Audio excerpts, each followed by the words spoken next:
family dependents being brought in by workers and students, increasing the salary threshold and raising the minimum income requirement progressively over the next few years.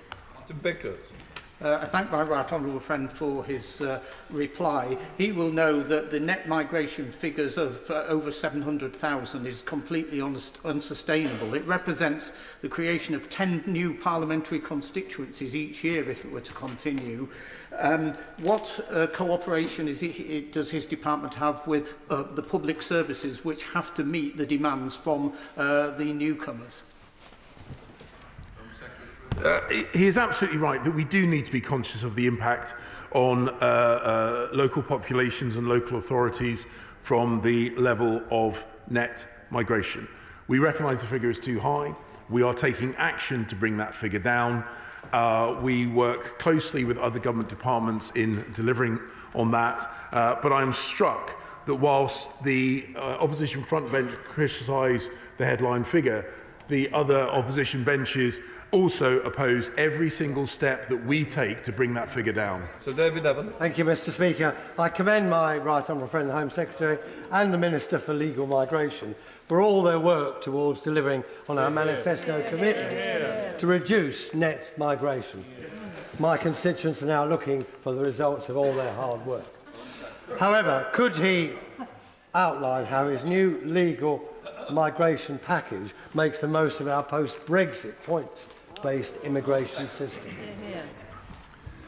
Mr. Speaker, this country has always had a global outlook. The ethnic composition of the government at the most senior levels is a direct reflection of our global connectivity and those human bridges across the world. We want to make sure that this country is able to benefit from the expertise, knowledge and work of the brightest and best from around the whole world in a manner which is controlled, which is fair, which is predictable and which is well enforced. Thank you, Mr. Speaker. It's good that the government wants to ensure that the brightest and best can continue to come to the UK to study.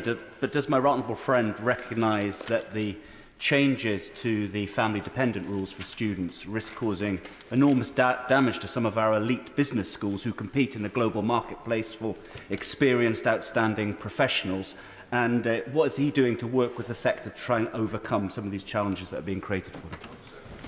My right honourable friend is right to highlight the fact that we are in a globally competitive environment when it comes to the quality higher education and postgraduate offer that this country has. I have no doubt that we are still highly competitive. We will continue to work with the university sector on this and ensure that the people that we bring to the UK are here to study and add value, and that no institution in our higher education sector is mistaking their role. They are educators, they are not a backdoor visa system. Rishi Sunak.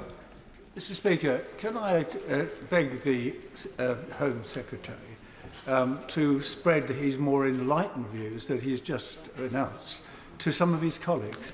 Because migration shouldn't be a dirty word. I'm the son of a migrant. I migrated myself to the United States at one stage. My DNA tells me that I'm 34% Irish, 32% Swedish. Could we please have every member of this Parliament have their DNA published and bring some sense into this discussion about migration?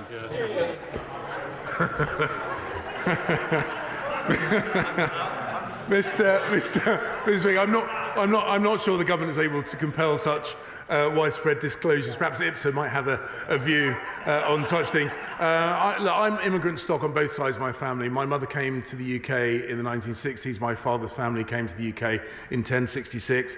And this country has benefited from controlled immigration in a fair system where people who play by the rules are rewarded and we say no to those who refuse to play by the rules. Speaker, I'm a legal migrant too.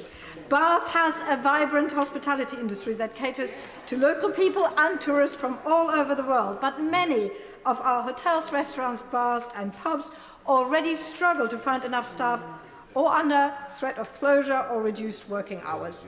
How will he ensure that the new salary thresholds proposed under measures to reduce legal migration do not worsen these staff shortages? Here, here. We liaise very closely with other government departments to ensure that a system which is transparent and fair also supports the British economy. We work particularly closely with the Department of Work and Pensions to ensure that those people who have talent, who have ambition, but who currently, for whatever reason, are not fully engaged in the job market, are able to do so. We want the hospitality industry, I have a background in the hospitality industry myself, we want the hospitality industry in the UK to continue to thrive. It is not the case that we should automatically rely on overseas labour to do so. We can have homegrown talent as well. Thank you. The Home Secretary talked about people coming to UK universities to study, but also there are many people that come to our universities to carry out groundbreaking and economically very important research, and they are very worried about the impact of the minimum income thresholds going up, because that means they won't be able to bring their families with them. What assessments has he made on the impact of the important research work that our universities are carrying out of the new changes? As I say, we recognise the contribution of the international pool of talent. Indeed, when I was Foreign Secretary, I signed up a deal with India for talented postgraduates to exchange experience in our respective countries. We will always look to support the genuine draw on talent, but we will also make sure that the higher education system is not used as a backdoor means of immigration. It is there for research and education, not a backdoor means of getting permanent residence in this country. Right, we come to Chris Elmore. Number 8, sir. Because that's still me, I think. Mr. Speaker, giving police the resources that they need to police local communities and fight crime remains a priority for this government. We have delivered on our commitment to recruit 20,000 additional police officers. Indeed, we are over that. Decisions about how they are deployed are, of course, a discussion and a decision for Chief Constables and Police and Crime Commissioners and Mayors who are responsible to their local communities. Chris Elmore. Thank you, Mr. Speaker. The legacy of cuts from this government has left police forces across England and Wales with a £3.2 billion cash shortfall. 6,000 frontline officers are now being taken away from frontline policing duties to complete the roles of former police staff. So can the Minister, can the Home Secretary in fact, start to acknowledge the Tory cuts? How is he going to rectify it and get more frontline police back onto our neighbourhoods across the United Kingdom? Well, as I say, the decision for how a police force balances its back office, important back office roles and its frontline policing roles is rightly one for the Chief Constable. We have given additional resource. We have delivered on our commitment to have more police officers. Of course, we are looking at police funding formulas to ensure that they remain well-resourced, but there are more police officers now, over 20,000 more, in fact 20,947 additional officers in England and Wales. That will ensure that there are more police on the front line. The Minister Alex Norris. Thank you, Mr. Speaker. As my honourable friend says, that to this day we are still feeling the devastating impact of the Tories' decision to cut 20,000 police officers. Ministers, indeed the Home Secretary, seem to expect credit for desperately trying to reverse it, but the National Police Chiefs Council were right, weren't they? The efforts at reversal have moored 6,000 warranted officers in roles traditionally filled by civilians. Again, we've heard from the Home Secretary that we've never had it so good, but there are still 10,000 fewer neighbourhood police. Why won't they match our commitment for 13,000 more police and PCSOs out on the beat? Match it. Mr. Speaker, unless they actually have a plan for paying for those figures, it is just empty rhetoric. The simple truth of the matter is there are record numbers of police officers in police forces around the country. They have indeed, including Essex Police, who I visited this morning. They have never had more police officers than they currently have got. It is right for Chief Constables to decide how to deploy those police officers, but again, unless we hear from them a plan of paying for those additional officers, then I just won't trust their figures. Richard Thompson. Number 9, Mr. Speaker. Thank you, Mr. Speaker. We've been mindful of the need to balance the impacts on individual sectors with economic growth and the needs of the labour market, with the need to reduce levels of immigration. As part of our policy development, we undertook analytical work across government which supports the decisions we made. A regulatory impact assessment will be developed in due course. Richard. Thank you, Mr Speaker. The Director of Universities Scotland, Alistair Sim, has expressed concerns that changes to the Government's visa's income threshold could affect the ability of universities to attract global talent. Now, international students and academics make a contribution in excess of £5 billion annually to the Scottish economy. Now, if this government, as it says, recognises the contributions of international students and academics, why are they introducing a policy which threatens to prevent future cohorts of those international students and academics from making a similar contribution into the future? Well, I believe that individuals will still be able to make a valid contribution in the years ahead, but in a sustainable and managed way.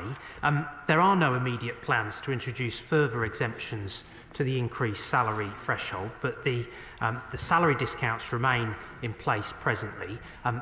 We will continue to engage as these measures are introduced, and I would also just say that there are opportunities domestically for recruitment, and I think we ought to be at every opportunity trying to support domestic recruitment wherever we can. Number 12, Mr Speaker. Thank you, Mr Speaker. Work is continuing to update the funding formula, and I'll update the House as soon as I am able to. But the House should be aware that next year, 2024-25, Police and Crime Commissioners funding frontline police will see their budgets increased by up to £922 million, an increase of around about 6%. Thank you, Mr Speaker. There's cross-party agreement that the current funding formula is unfair for police in Bedfordshire, with the Conservatives' own PCC acknowledging that there is simply no meat left on the bone for local police. My constituents are fed up of being told they've never had it so good or fobbed off with one-off grants. Will the Minister commit to a date to finally deliver a fair funding formula for my communities? Well, what I'll commit to, as far as the people of Bedfordshire are concerned, is an increase next year, 24-25, an increase in funding of £10.2 million. That's an extra 6.5% compared to this year. And they also have 1,455 police officers. That is about 200 more than the Bedfordshire Police Force have ever had at any time in their history. Fuller. Well, unusual to hear from two Bedfordshire MPs when it comes back to the police funding formula, because this goes all the way back to the last Labour government. But there is cross-party view in Bedfordshire that Bedfordshire police are underfunded. So will my friend the Minister agree to meet with all the MPs of Bedfordshire so we can press the case for continued funding, increases in funding for Bedfordshire police? Well, I'm always happy to meet my honourable friend to discuss these issues. As I say, Bedfordshire Police will receive an extra £10.2 million next year, an increase of about 6.5%, which I'm sure will be welcome up and down the county. But of course, yes, I'm happy to meet my honourable friend whenever he would like. I presume that's all of them, was it, Minister? Ferriel Clark, Shadow Minister. Thank you, Mr Speaker. Mr Speaker, not listening to police forces raising serious concerns about a funding formula and about how it's affecting, how it's limiting the ability to tackle town centre crime. The British Retail Consortium report that there are more than 850 acts of violence or abuse against shop workers every single day. Mr Speaker, everyone has a right to feel safe at work. So when will the Home Secretary accept that retail crime is out of control and accept Labour's plan to introduce a new law to protect retail workers from violence and actually stand up for shop workers? Well, theft offences, of course, are down by 47% since 2010. But we have crime survey figures. But we have recently launched a retail crime action plan where police are committing to prioritise attendance at the incidents of retail crime and always follow reasonable lines of inquiry in relation to shoplifting, assaults against shop workers and other forms of offending as well. In addition to that, we legislated in the Police Crime Sentencing and Courts Act in various ways. Question 13, please, Mr Speaker.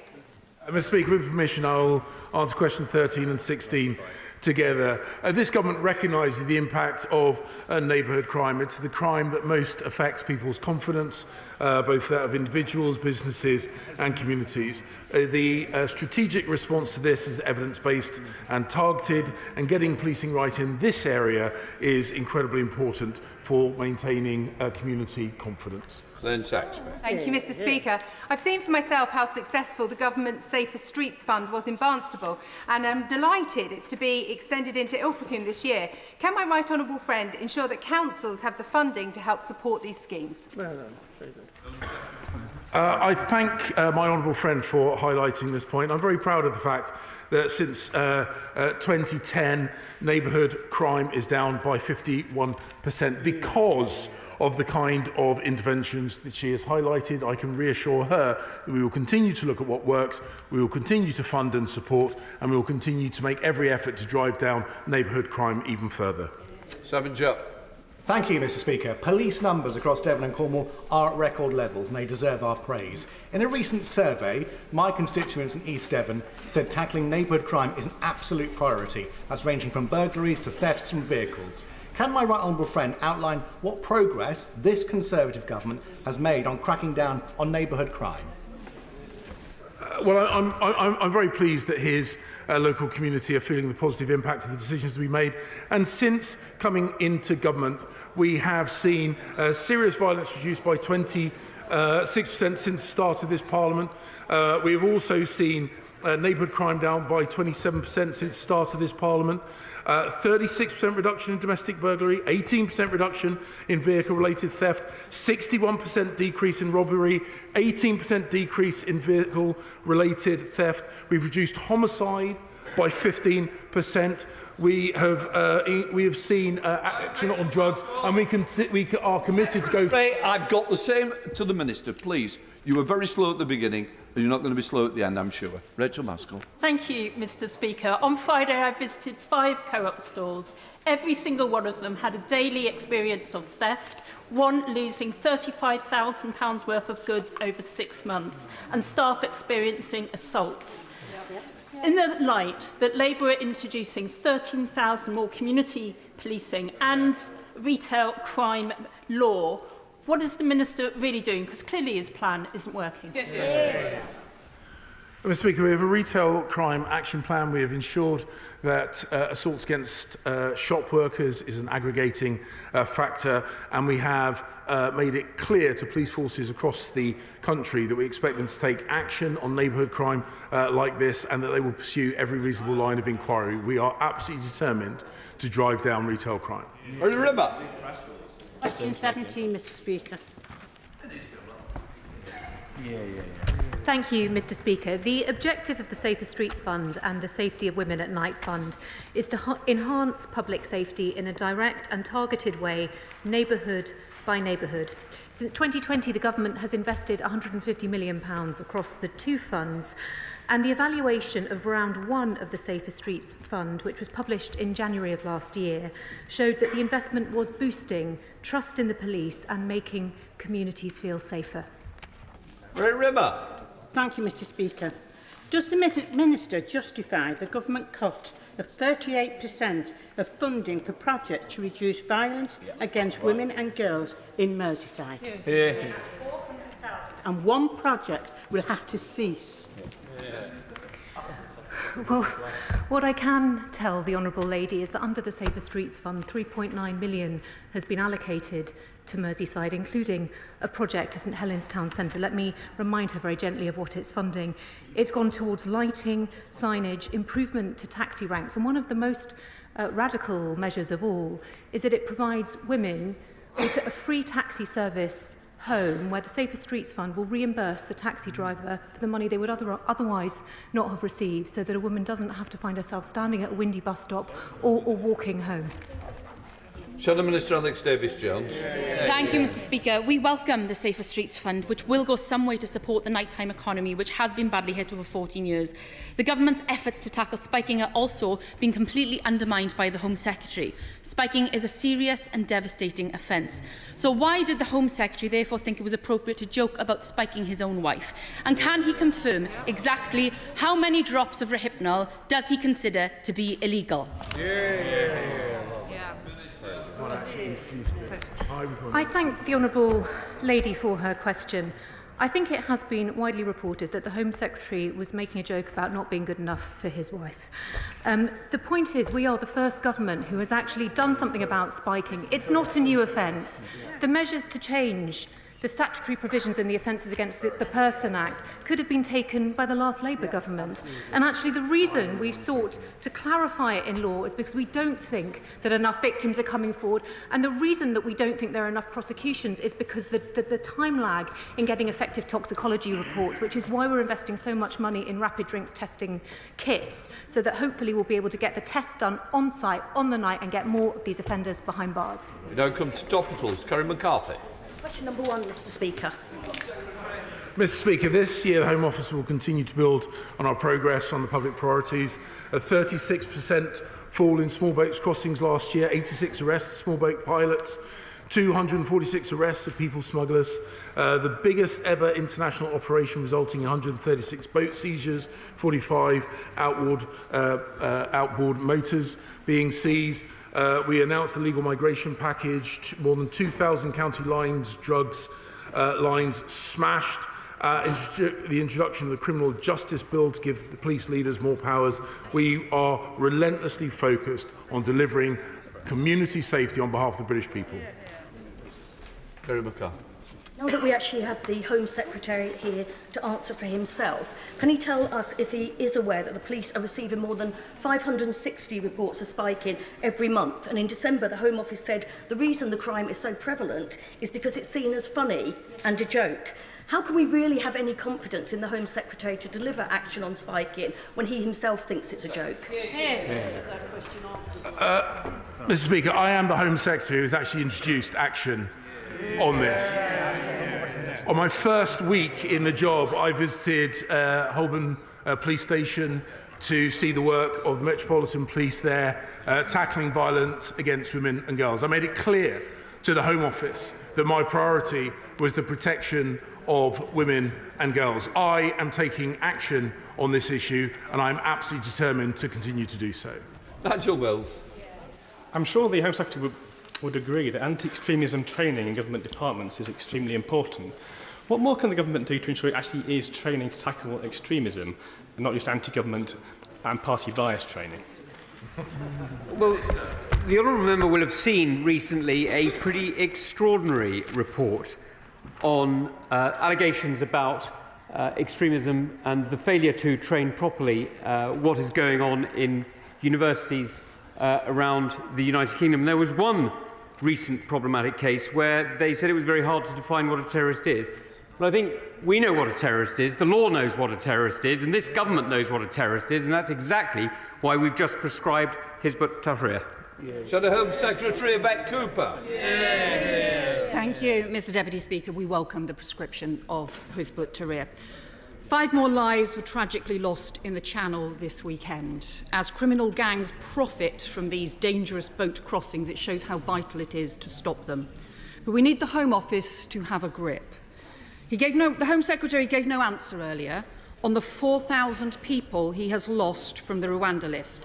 Can he tell us if he has also lost the 35,000 people he has removed from the asylum backlog? How many of them are still in the country?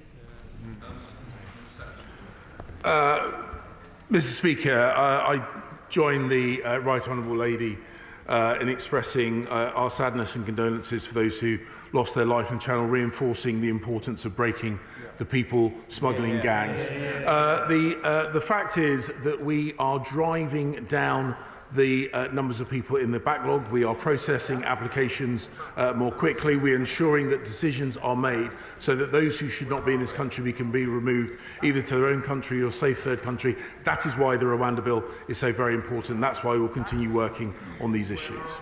Where are they? But returns have dropped 50% since the last Labour government, and he's still not telling us where these missing people are. He appears to have lost thousands of people who may have no right to be in the country and lost any grip at all. In the ongoing Tory asylum chaos, we've got cabinet ministers and countless ex-ministers and the deputy Tory chair all saying they oppose the Home Secretary's policy this week, a policy we know he and the Prime Minister don't even believe in. So, if the deputy Tory chair this week votes against the Home Secretary's policy, will he be sacked? Or is the Prime Minister so weak he's lost control of asylum, lost control of our borders and lost control of his own party too? The members of Parliament on my side of the House are absolutely united in our desire, to get a grip of this issue. I am not the person who's held up a sign saying refugees welcome. I am not the person whose colleagues oppose each and every rhetorical flourish. And until the party opposite comes up with a credible plan, I will not be taking their criticism any more seriously than they deserve. Blackburn. Oh, thank you, Mr. Speaker. Sorry, I didn't hear you. The British people welcome people that come to this country and work and contribute to our economy. But those that abuse our hospitality, commit violent offences and are then sent to prison, need to be deported at the end of their sentences. So will my right honourable friend update the House on how many were deported last year and what action he's going to take to ensure that it's automatic that violent offenders leaving prison who are foreign nationals will be deported? Mr. Speaker, we are clear that foreign criminals should be deported wherever possible. We will continue to do so. Mr. Speaker, this is in stark contrast to the calls to stop the deportation of foreign national criminals, those calls coming from the leader of the opposition and the party opposite. My honourable friend will please to know that FNO returns have increased by 19% in the last 12 months. Thank you very much. Mr. Speaker, my Slough constituents are often having to wait months to elicit a response for their asylum or Home Office queries.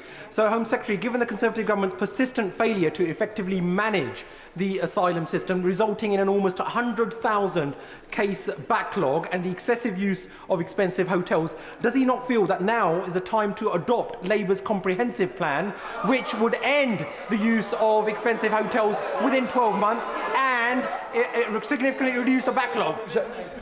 Minister. I think he means the non-existent plan, Mr. Speaker. The fact is that last year we got on and made 112,000 initial decisions. If he has specific cases that he wishes to raise with me as the Minister, I am very happy to have a look at those. But the fact is the productivity improvements that we saw last year carries through a lot of learning as we now get on and we deal with the backlog. There's a lot of positive work that's gone on there. He should recognise that point. Thank you, Mr. Speaker. Humberside Police now have over 800 more officers than in 2010, which obviously enables them to provide a better service to my constituents, but also crucial is top-class leadership currently provided by Jonathan Everson, the Police Commissioner, and until recently Lee Freeman, the former Chief Constable, something I'm sure his successor will also provide. Would the Minister agree that top-class leadership is important, and what is he doing to ensure improvements to the present leadership training scheme? Well, I join him in commending the progress Humberside Police have made, in particular under recent Chief Constable Lee Freeman. And in terms of improving leadership, of course, Lee Freeman is now one of Her Majesty's inspectors, and he can apply what he learned and then put into practice in Humberside across the whole country. Wendy Chamberlain.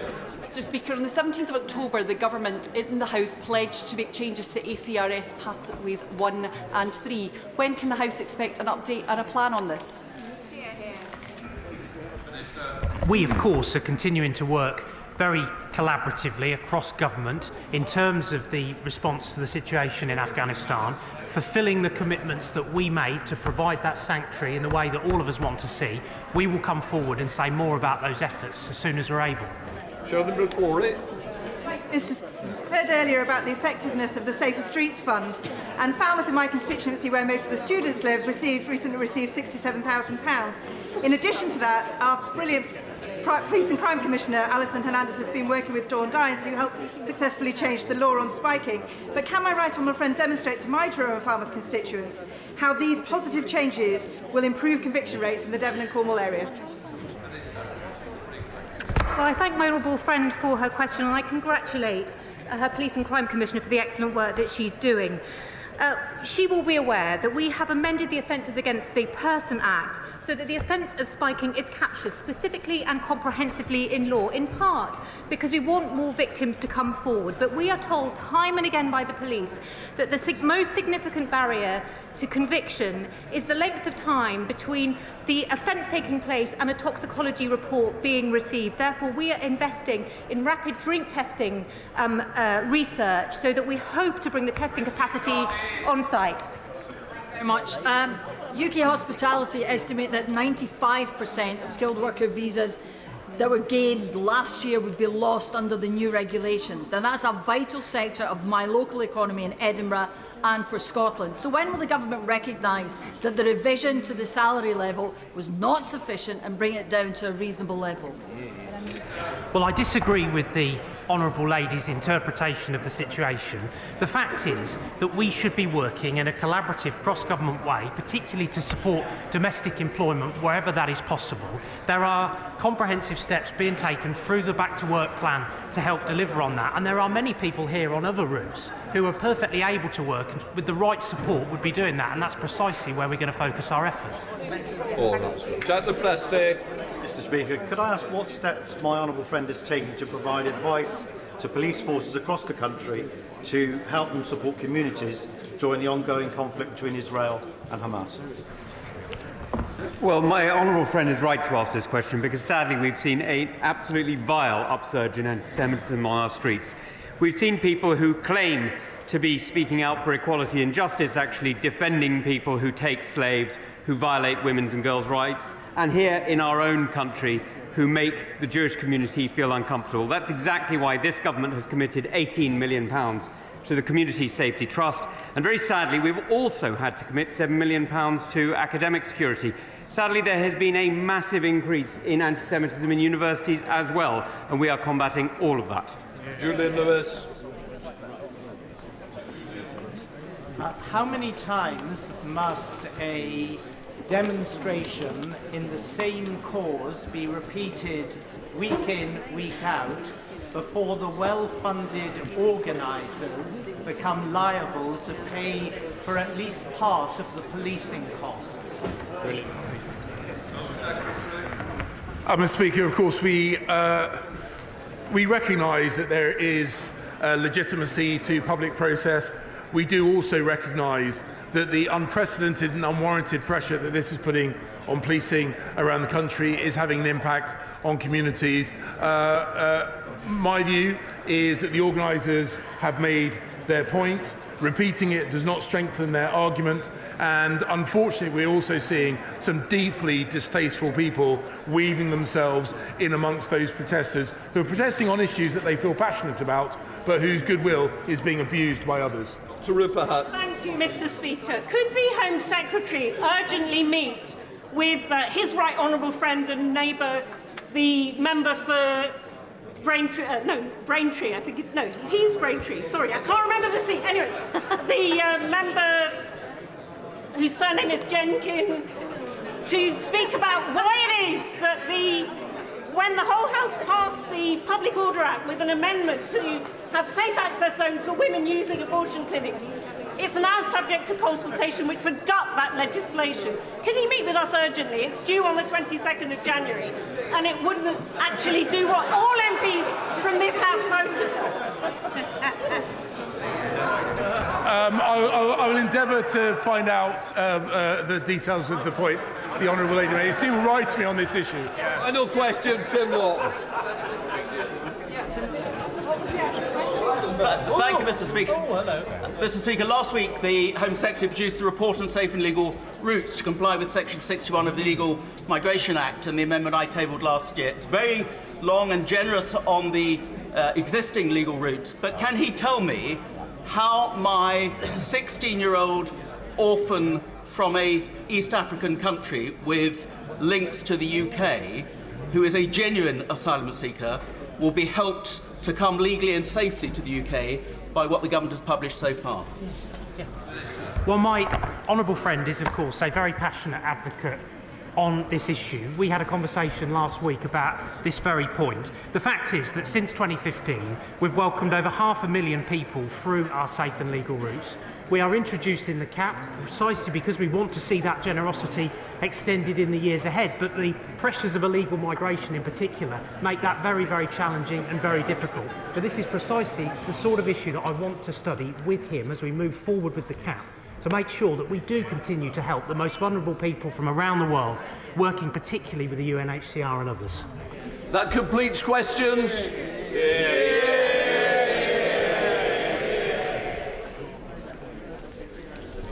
We now come to the statement. I call the Prime Minister. Thank you, Mr. Speaker. I'd like to update the House on the action that we took on Thursday night against Houthi military targets in Yemen.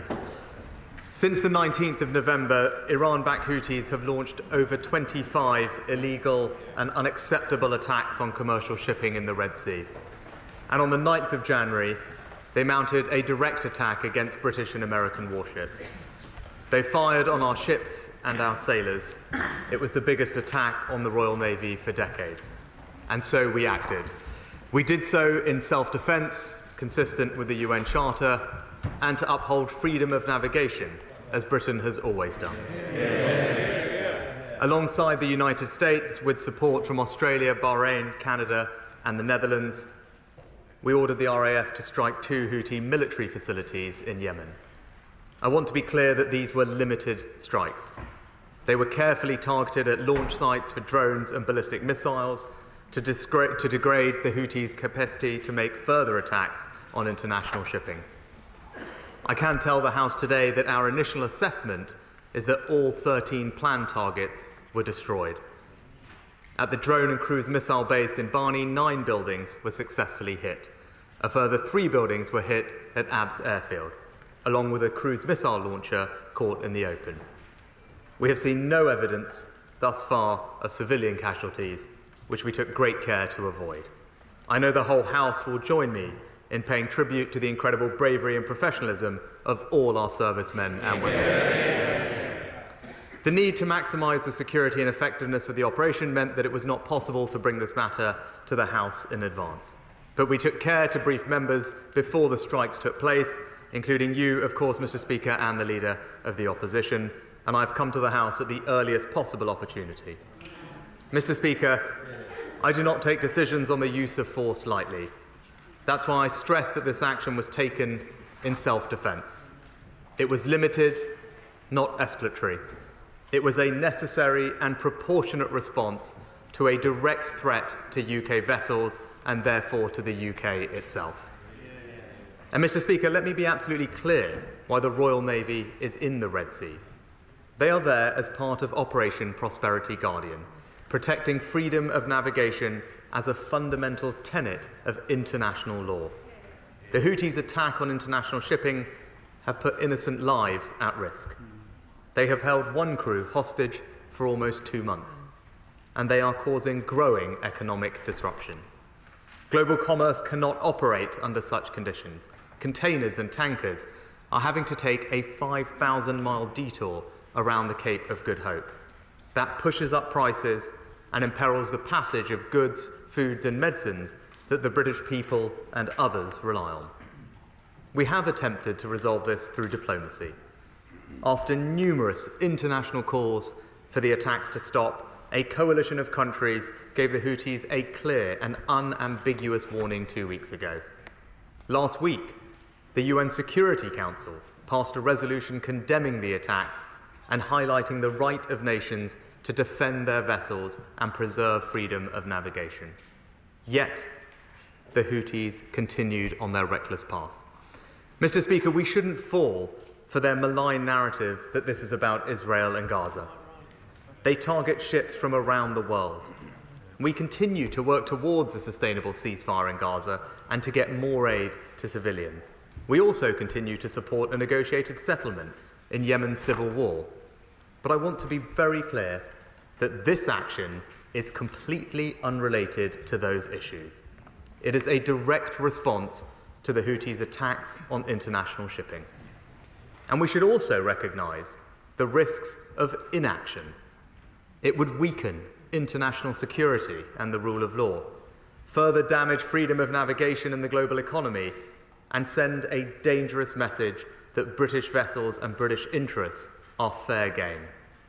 And there is another point here, which is often overlooked. The Houthis' attack risks worsening the dire humanitarian situation in Yemen itself. The UK helps to feed around 100,000 Yemenis every month, with aid arriving via the very sea routes that the Houthis have in their sights. So, Mr. Speaker, the threats to shipping must cease. Illegally detained vessels and crews must be released, and we remain prepared to back our words with actions. But, Mr. Speaker, dealing with this threat does not detract from our other international commitments. Rather, it strengthens our determination to uphold fundamental UN principles. If our adversaries think that they can distract us from helping Ukraine by threatening international security elsewhere, they could not be more wrong. On Friday, I travelled to Kyiv to meet President Zelensky and address the Ukrainian Parliament. I took a message from this House to the Rada that we will stand with Ukraine today, tomorrow, and for as long as it takes. If Putin wins in Ukraine, he won't stop there, and other malign actors will be emboldened. That's why Ukraine's security is our security. That's why the UK will stay the course. And it's why I'm confident that our partners share our resolve. And so, far from our resolve faltering, our military support to Ukraine will increase this year. We will provide the single biggest package of defence aid to Ukraine since the war began, worth £2.5 billion. This will include more air defence equipment, more anti-tank weapons, more long-range missiles, thousands more rounds of ammunition and artillery shells, training for thousands more Ukrainian servicemen and women, and the single largest package of advanced drones given to Ukraine by any nation. All of this is on top of what we have already provided to support Ukraine.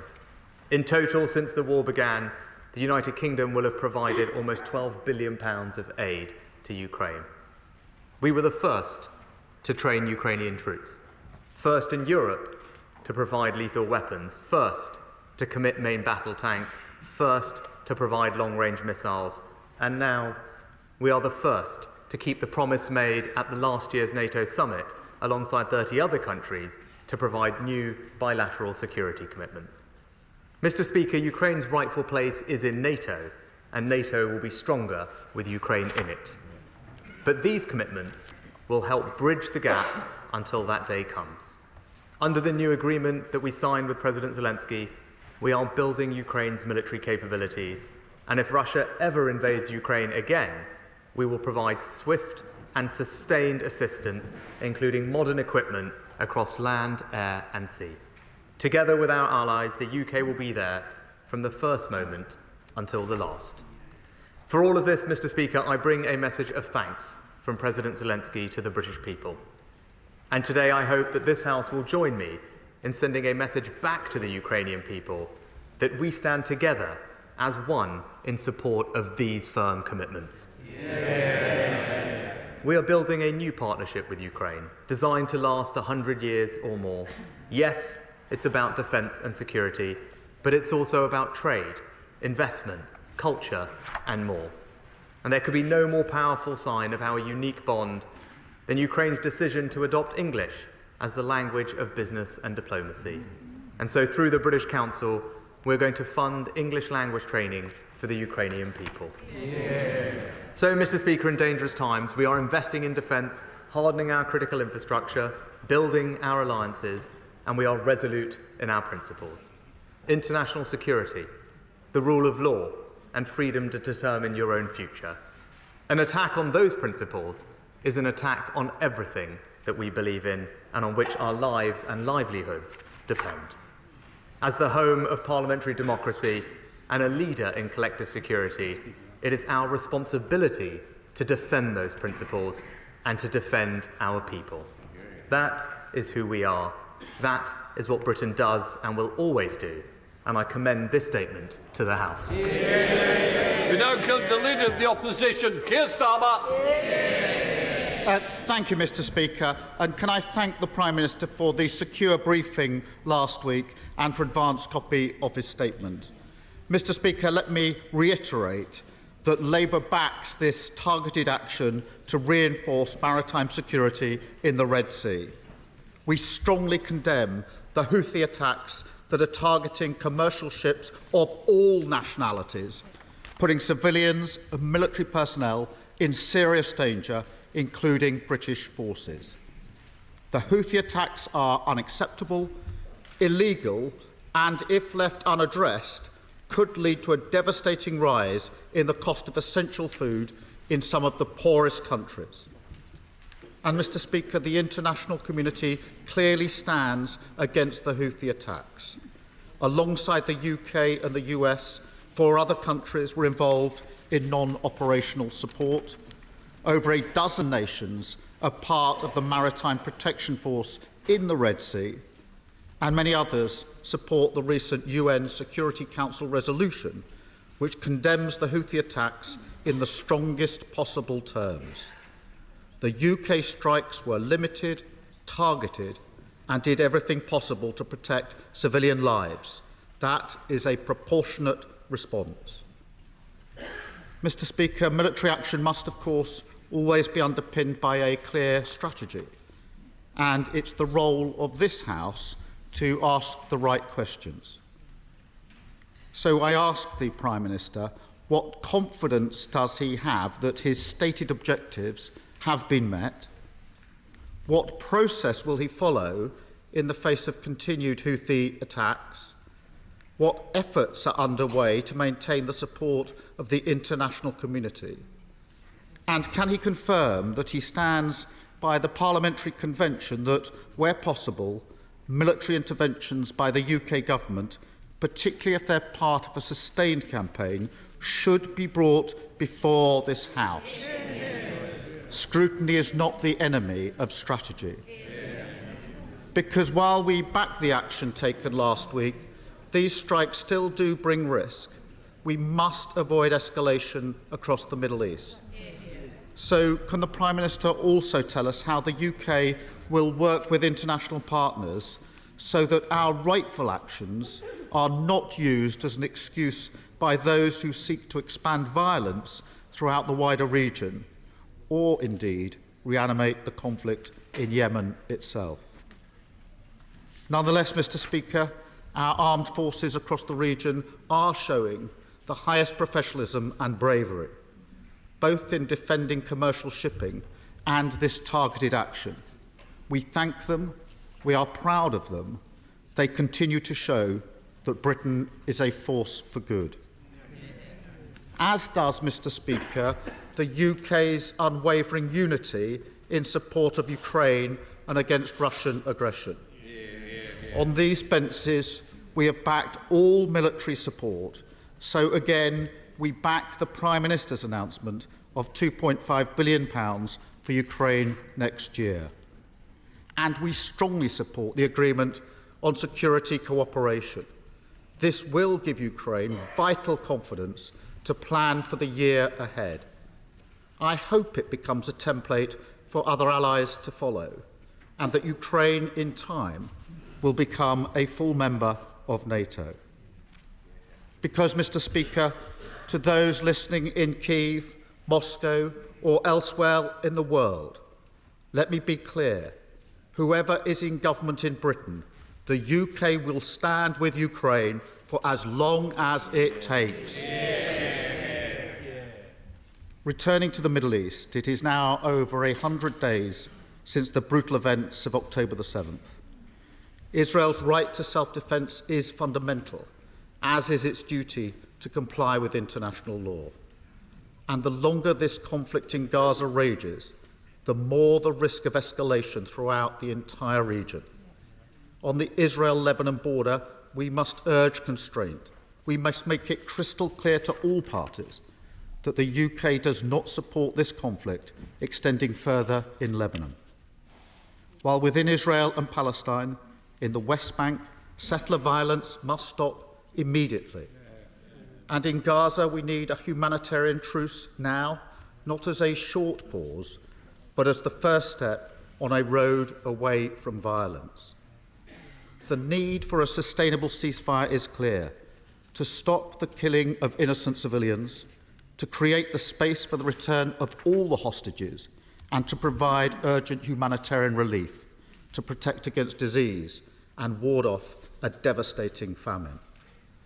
Mr. Speaker, from that first step, we can begin a bigger push towards peace, a permanent end to the fighting, and a lasting political solution.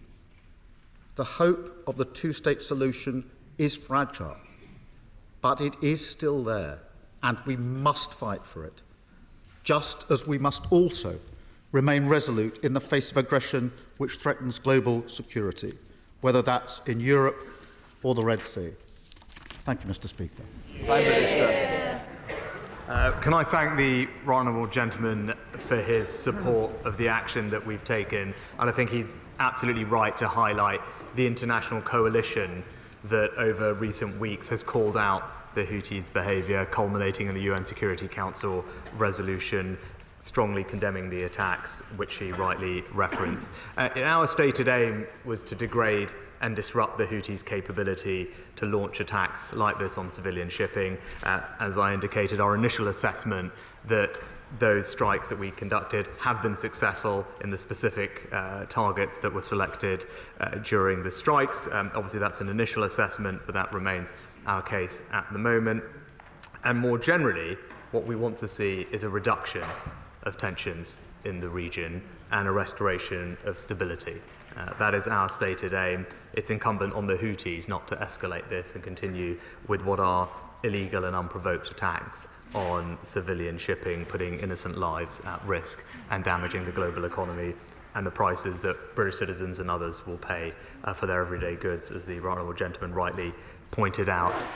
I can assure him that it was necessary to strike at speed, as he acknowledged, to protect the security of these operations. That is in accordance with the Convention, and I remain committed to that Convention and would always look to follow appropriate processes and procedures, and also act in line with precedent, where he will know there have been strikes in 2015 and 18 where a similar process as to this was followed.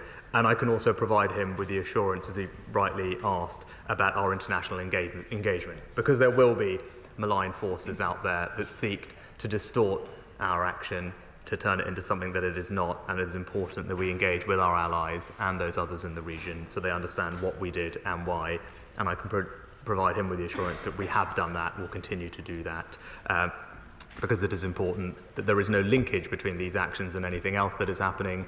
This is purely and simply to respond in self-defence to illegal attacks by the Houthis on commercial shipping.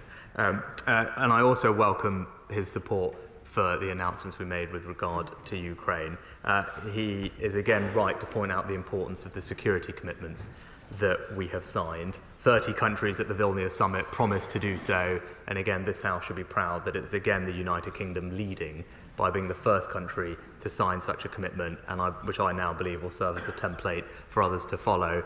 And I can tell him the enormous appreciation in Ukraine for the UK to do that, so that there is a long-term certainty for the Ukrainian people of our support and providing further deterrence to Russia and others against future aggression.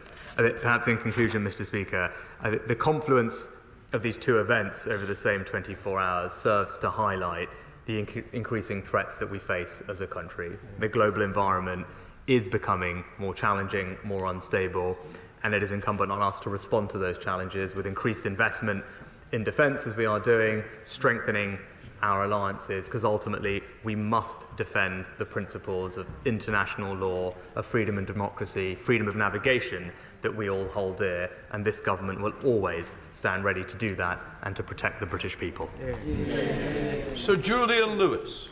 The Prime Minister was clearly absolutely justified to respond as he did, particularly after the direct attack against HMS Diamond. But given that at the time of the Falklands campaign, we had 35 frigates and destroyers and were spending 4.5% of GDP on defence, whereas both those figures can be cut in half to describe our situation today, does he agree with me that we certainly should not be reducing the numbers of frigates or destroyers, and we certainly should not be mothballing or otherwise decommissioning our amphibious assault ships? Prime Minister. Well, I'm happy to reassure my honourable friend that our intention is to increase defence spending from where it currently is up to 2.5% when the circumstances allow. It's worth reminding the House that we have consistently over the past decade been the second largest spender on defence in NATO, larger than 20 other countries combined, and our plans will continue to provide that leadership.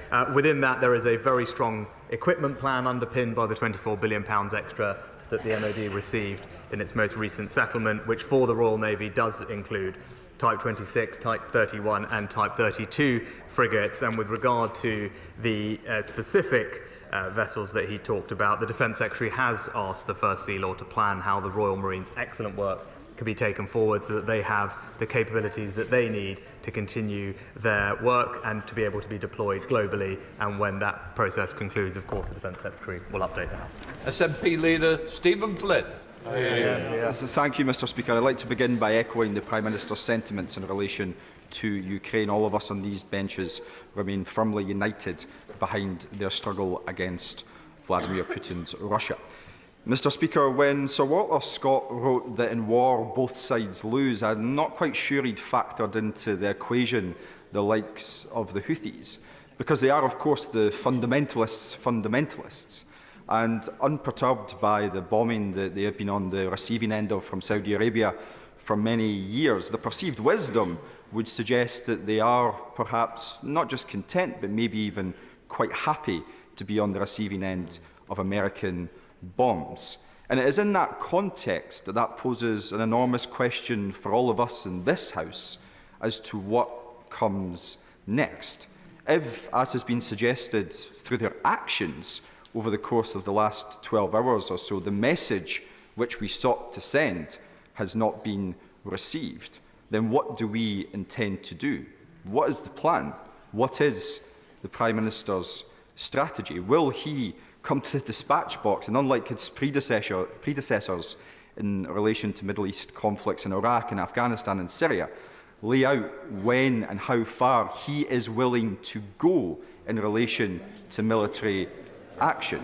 Because quite clearly, we need to understand his government's strategy in this conflict, because we cannot have an escalation which leads to further regional instability. And of course, whilst we would all agree, quite rightly, that we should not fall for the Houthis' narratives that this is directly related to the conflict in Israel and Gaza, we cannot escape from the fact that a ceasefire in Gaza is essential for that wider regional stability. And finally, Mr. Speaker, whilst the Prime Minister has sought to defend his decision not to come to the House last week, it is quite clear that this House should have been recalled. It is what the public would have expected, and I would urge him to do better in future. Prime Minister. Well, Mr. Speaker, can I thank the honourable gentleman for his comments about Ukraine and support for our approach. With regard to the future, I obviously won't speculate on future action. What we conducted was intended as a single limited action, and of course we hope that the Houthis will now step back and end their reckless and destabilising attacks. But of course, Mr. Speaker, we will not hesitate to protect our security and our interests where required, and we would of course follow the correct procedures, as I believe we did so in this case. And although the honourable gentleman is right to ask questions, but we should also recognise the risks of inaction. Because doing nothing would absolutely weaken international security and the rule of law. It would further damage the freedom of navigation and the global economy, And perhaps most importantly, it would send a very dangerous message that British vessels and British interests are fair game, and that is simply unacceptable, Mr. Speaker. And lastly, if I might say, and of course I'm happy to answer questions about the situation in Israel and Gaza, but this House should be very clear in making it clear to the outside world that there is no linkage between what we have done last week and the situation in Israel-Gaza. This was a specific action in self-defense against the Houthis, who are conducting illegal strikes against innocent civilian shipping, and that has nothing to do with what is going on in Israel-Gaza, and we must never let anyone think that this House believes that there is. Richard Drax.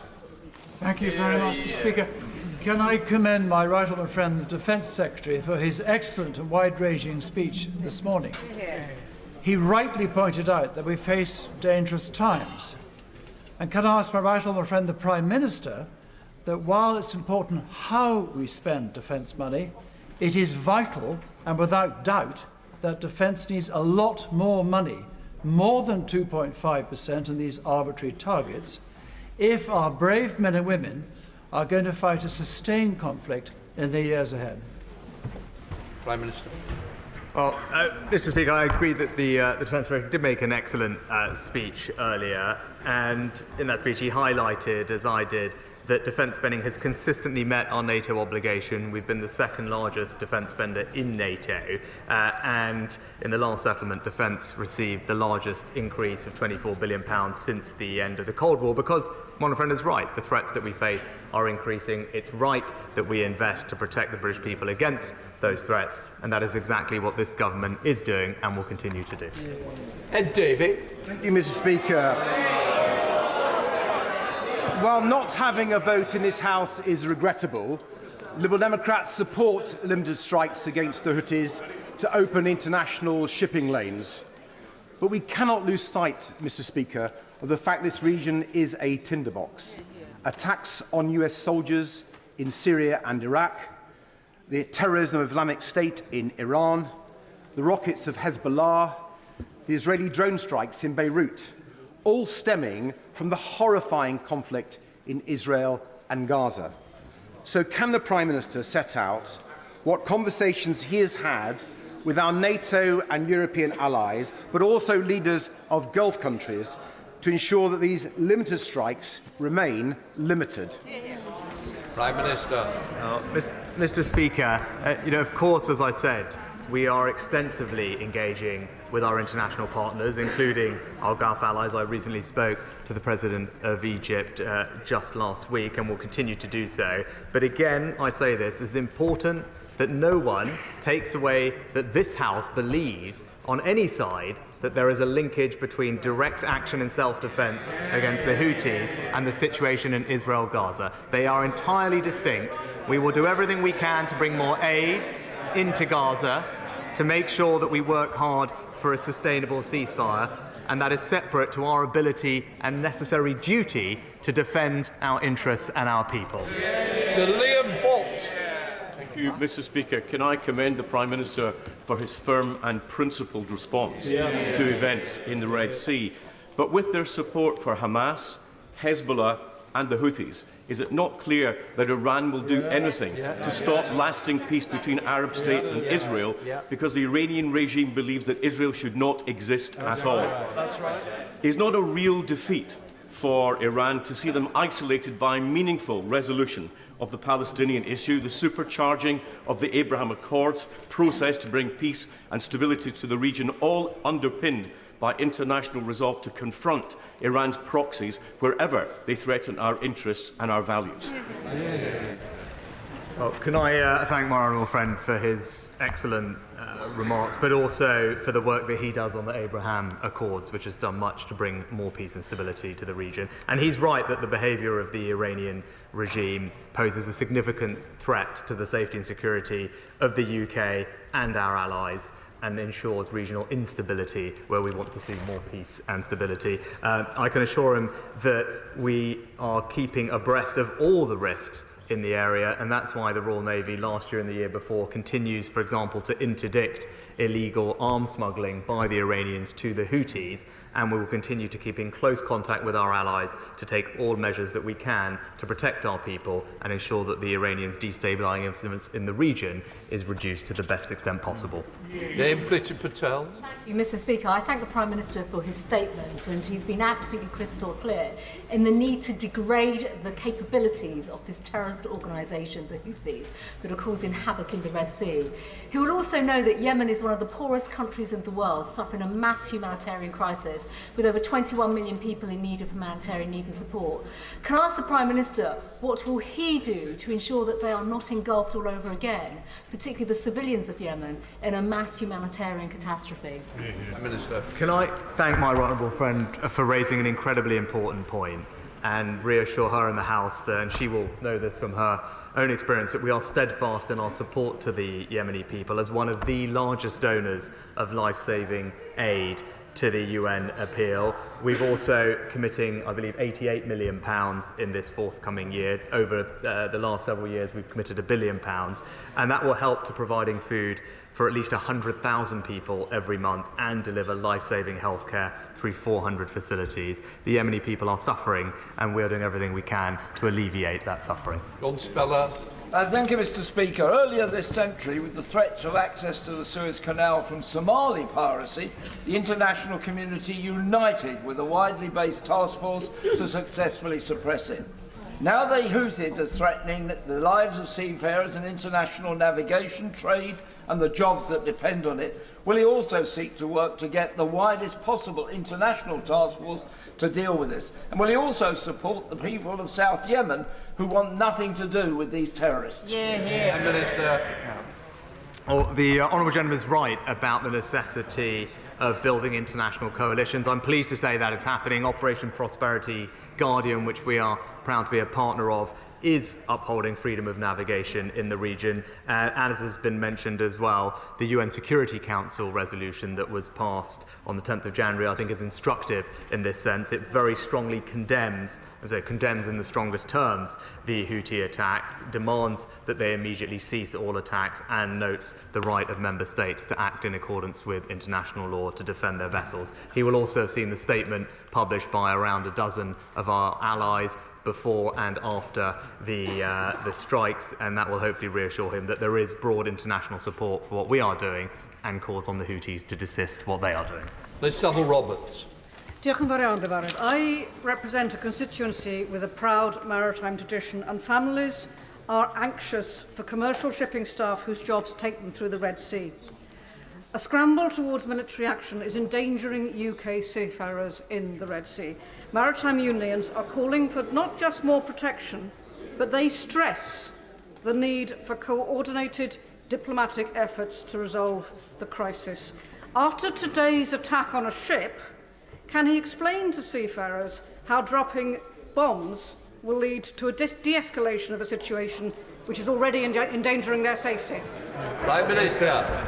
Mr. Speaker, it's quite extraordinary. It is Houthi rockets that are endangering the lives of British seafarers in the region. And actually, what we have seen, as you've seen from shipping companies who have welcomed the action that we have taken, because they are keen to see security and stability restored to the region, and that is what we are aiming to do, to disrupt and destabilise the Houthis' ability and degrade their ability to carry out these attacks, restore stability to the region. That is very much the focus of our attention. We're acting in self-defence to protect the lives of seafarers, not endanger them, and she would do well to call out the Houthis to stop what they're doing. Sir Jeremy Wright. Thank you very much, Mr. Speaker. Would my right honourable friend agree that the international law case for the action his government has taken in the Red Sea was, unusually in my experience, relatively straightforward? But would you also agree that the next significant challenge is to maintain and enhance a multinational consensus in deterring and combating more of these attacks if they occur? And would he accept that acting in compliance with and respectful of international law assists us in that task? Prime Minister. Well, can I thank my honourable friend for his question, and he is right, and hopefully he will have seen the published legal summary of our advice on this issue. This was proportionate and necessary action taken lawfully to respond to attacks by the Houthis, and they were the only feasible means to do so. And the UK is, as he knows, permitted under international law to use force in such circumstances. It's right that we have regard for the legal advice in such situations, and I can reassure him that we will continue to always have regard to it. While we are fighting to protect international law, it's important that we also follow it ourselves. Amsana Begum. Thank you, Mr. Speaker. 71% of the British public want a ceasefire in Israel-Gaza. That's according to a latest YouGov poll taken just last month. Yet last week, the government launched airstrikes in the Red Sea, an escalation of the situation in the Middle East. I understand that the government may not have been under any constitutional obligation to take a parliamentary vote on this particular military action, or indeed abide by a result of that vote, should it have even decided to take one. But does the Prime Minister believe it has any duty towards, the government has any duty towards the British public when making such decisions, and to the parliamentary community who represent the British people in building any political support for this military action? Prime Minister. Mr. Speaker, the Leader of the Opposition made the point in his remarks, rightly, that we need to make sure that malign actors elsewhere would not try and distort what we have done for their own purposes. But I would gently say to the Honourable Lady to conflate and link our action against the Houthis with the situation in Israel-Gaza just gives ammunition to our enemies who would seek to make things worse in the region. We have acted in self-defence. I've explained the reasons and the processes that we have followed and the accountability that I have to Parliament, which I am now here discharging. And separately, we will of course work very hard to bring humanitarian aid into Gaza and to try and bring about the sustainable ceasefire that we all, of course, want to see. Sir Butler. I commend my right honourable friend for prosecuting this military action. As a matter of law, it was highly necessary and clearly proportionate, and his legal position is watertight. Countries around the world depend on that route, but as usual, it is the British and Americans who do something about protecting it. There are reports, however, this afternoon that more Houthi attacks are taking place. Will he take more military action if necessary? Prime Minister. Mr. Speaker, I thank the honourable gentleman for his support. Of course, he'll understand that I won't speculate on future action. This was intended as limited single action, and we hope the Houthis will now step back and end their destabilising attacks. But of course, as I said earlier, we will not hesitate to protect our security, our people and our interests where required. And if we do so, we will of course follow the correct procedures and precedent as we did in this case. Sir Christopher Brown. Thank you, Mr. Speaker. The Prime Minister is right that Ukraine needs military support, but it also needs to be rebuilt. Last year, the government, the British government that is, opposed proposals that we should seize Russian state assets, $300 billion worth, sitting in banks around the world, including in the UK, and use them to rebuild Ukraine. The Foreign Secretary, however, I note in December in the United States of America said that he was now arguing that we should be able to seize those assets. Shouldn't we legislate to make sure that Putin pays for the reconstruction of Ukraine? Mr. Speaker, I'm not entirely sure that I agree with the characterisation of the situation by the honourable gentleman. I agree that Russia must pay for the long-term reconstruction of Ukraine, and I've been clear about that. And actually, on the G7 leaders' call at the end of last year, I was the one who raised this issue, and as a result, we have collectively in the G7 tasked finance ministers to explore all lawful routes to ensure that Russian assets are made available for that purpose. We're working to identify all options for seizing those assets. We're doing it at pace and ensuring that those measures would be safe, robust and compliant with the international rule of law. And we are doing it in conjunction with our international allies. So I can give him all those reassurances. And again, it's the UK, together with the US, who has been leading that conversation in the G7. Jeremy Quinn. Houthi attacks on shipping are a global problem, and it's right that we acted alongside our partners. Where close allies did not participate in those airstrikes, we still need them to act and act alongside us. Can we encourage them to redouble their efforts to interdict arms smuggling from Iran into Yemen, and therefore help to degrade further the military capacity of the Houthis? Prime Minister. My right honourable friend makes an excellent point, and we will continue to work with our allies, and hopefully he will have seen the statement that was put out by around a dozen of our allies after the strikes, reiterating their support for what we have done, and he'll know that there was non-operational support from a handful of other countries, together with the much larger coalition of nations that are involved in different ways in Operation Prosperity Guardian, where other countries can play a part in interdicting Iranian shipments and bringing stability to the region and protecting international shipping. We, of course, want to work with them, and the Defence Secretary and the Foreign Secretary are having those conversations as we speak. Ian Blackford. Thank you, Mr. Speaker. We live in most challenging times with instability in the Middle East, in Europe and indeed in Africa. And it's important that we have the right kind of leadership and response. We must make sure that our international shipping routes remain open. Can I ask the Prime Minister of his assessment of the degradation of the Houthis' capabilities after the action last week? And when it comes to Ukraine, we must stand united in this House that the Russians must be defeated for the aggression that they've shown, and we should remain together, united in saying once again, Slavia, Ukraine. And lastly, Mr. Speaker, the Prime Minister talks about a sustainable settlement in Gaza. It is important that we recognise the scale of the humanitarian suffering. So can I ask the Prime Minister for an update of what we're doing to make sure that in Gaza that we deliver peace and security, and we have the hope of a better world as we come through 2024? Prime Minister. Can I thank the honourable gentleman for his support of the action in Ukraine? And maybe I'll just touch on his last point, in fact, because I agree with him.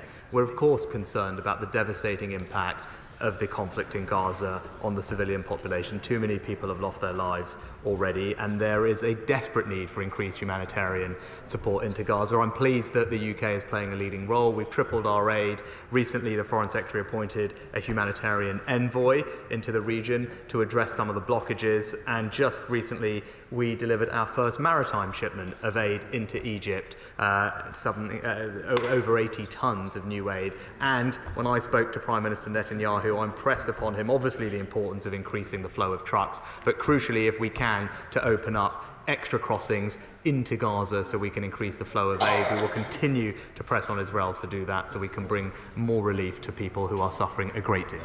Harriet Baldwin. Thank you, Mr. Speaker, and thanks to the Prime Minister for a very clear statement. It is reported that the drones being used by the Houthis are being helped by Iran. And the American Enterprise Institute has reported that Russia has given $900 million to Iran for drones. Can the Prime Minister assure the House that we are doing everything we possibly can in this country to make sure that none of this money is going through the UK financial system? I can tell the honourable lady that she's right, and we agree with the US assessment that Iran has directly supplied and directly supported Houthi attacks in the Red Sea, providing intelligence especially to enable their targeting of vessels and providing them with missiles and UAVs. She's right that we should do everything we can to prevent that, and I can reassure her, of course, she'll know about the financial measures we've taken over the past 2 years to ensure things like transparency, beneficial ownership registers, which allow us to crack down on economic crime and money laundering, but also physically, the Royal Navy is involved in interdicting those shipments and has successfully done so last year and the year before, and will continue to have a presence in the region so we can disrupt those illegal arms flows. Nick Smith.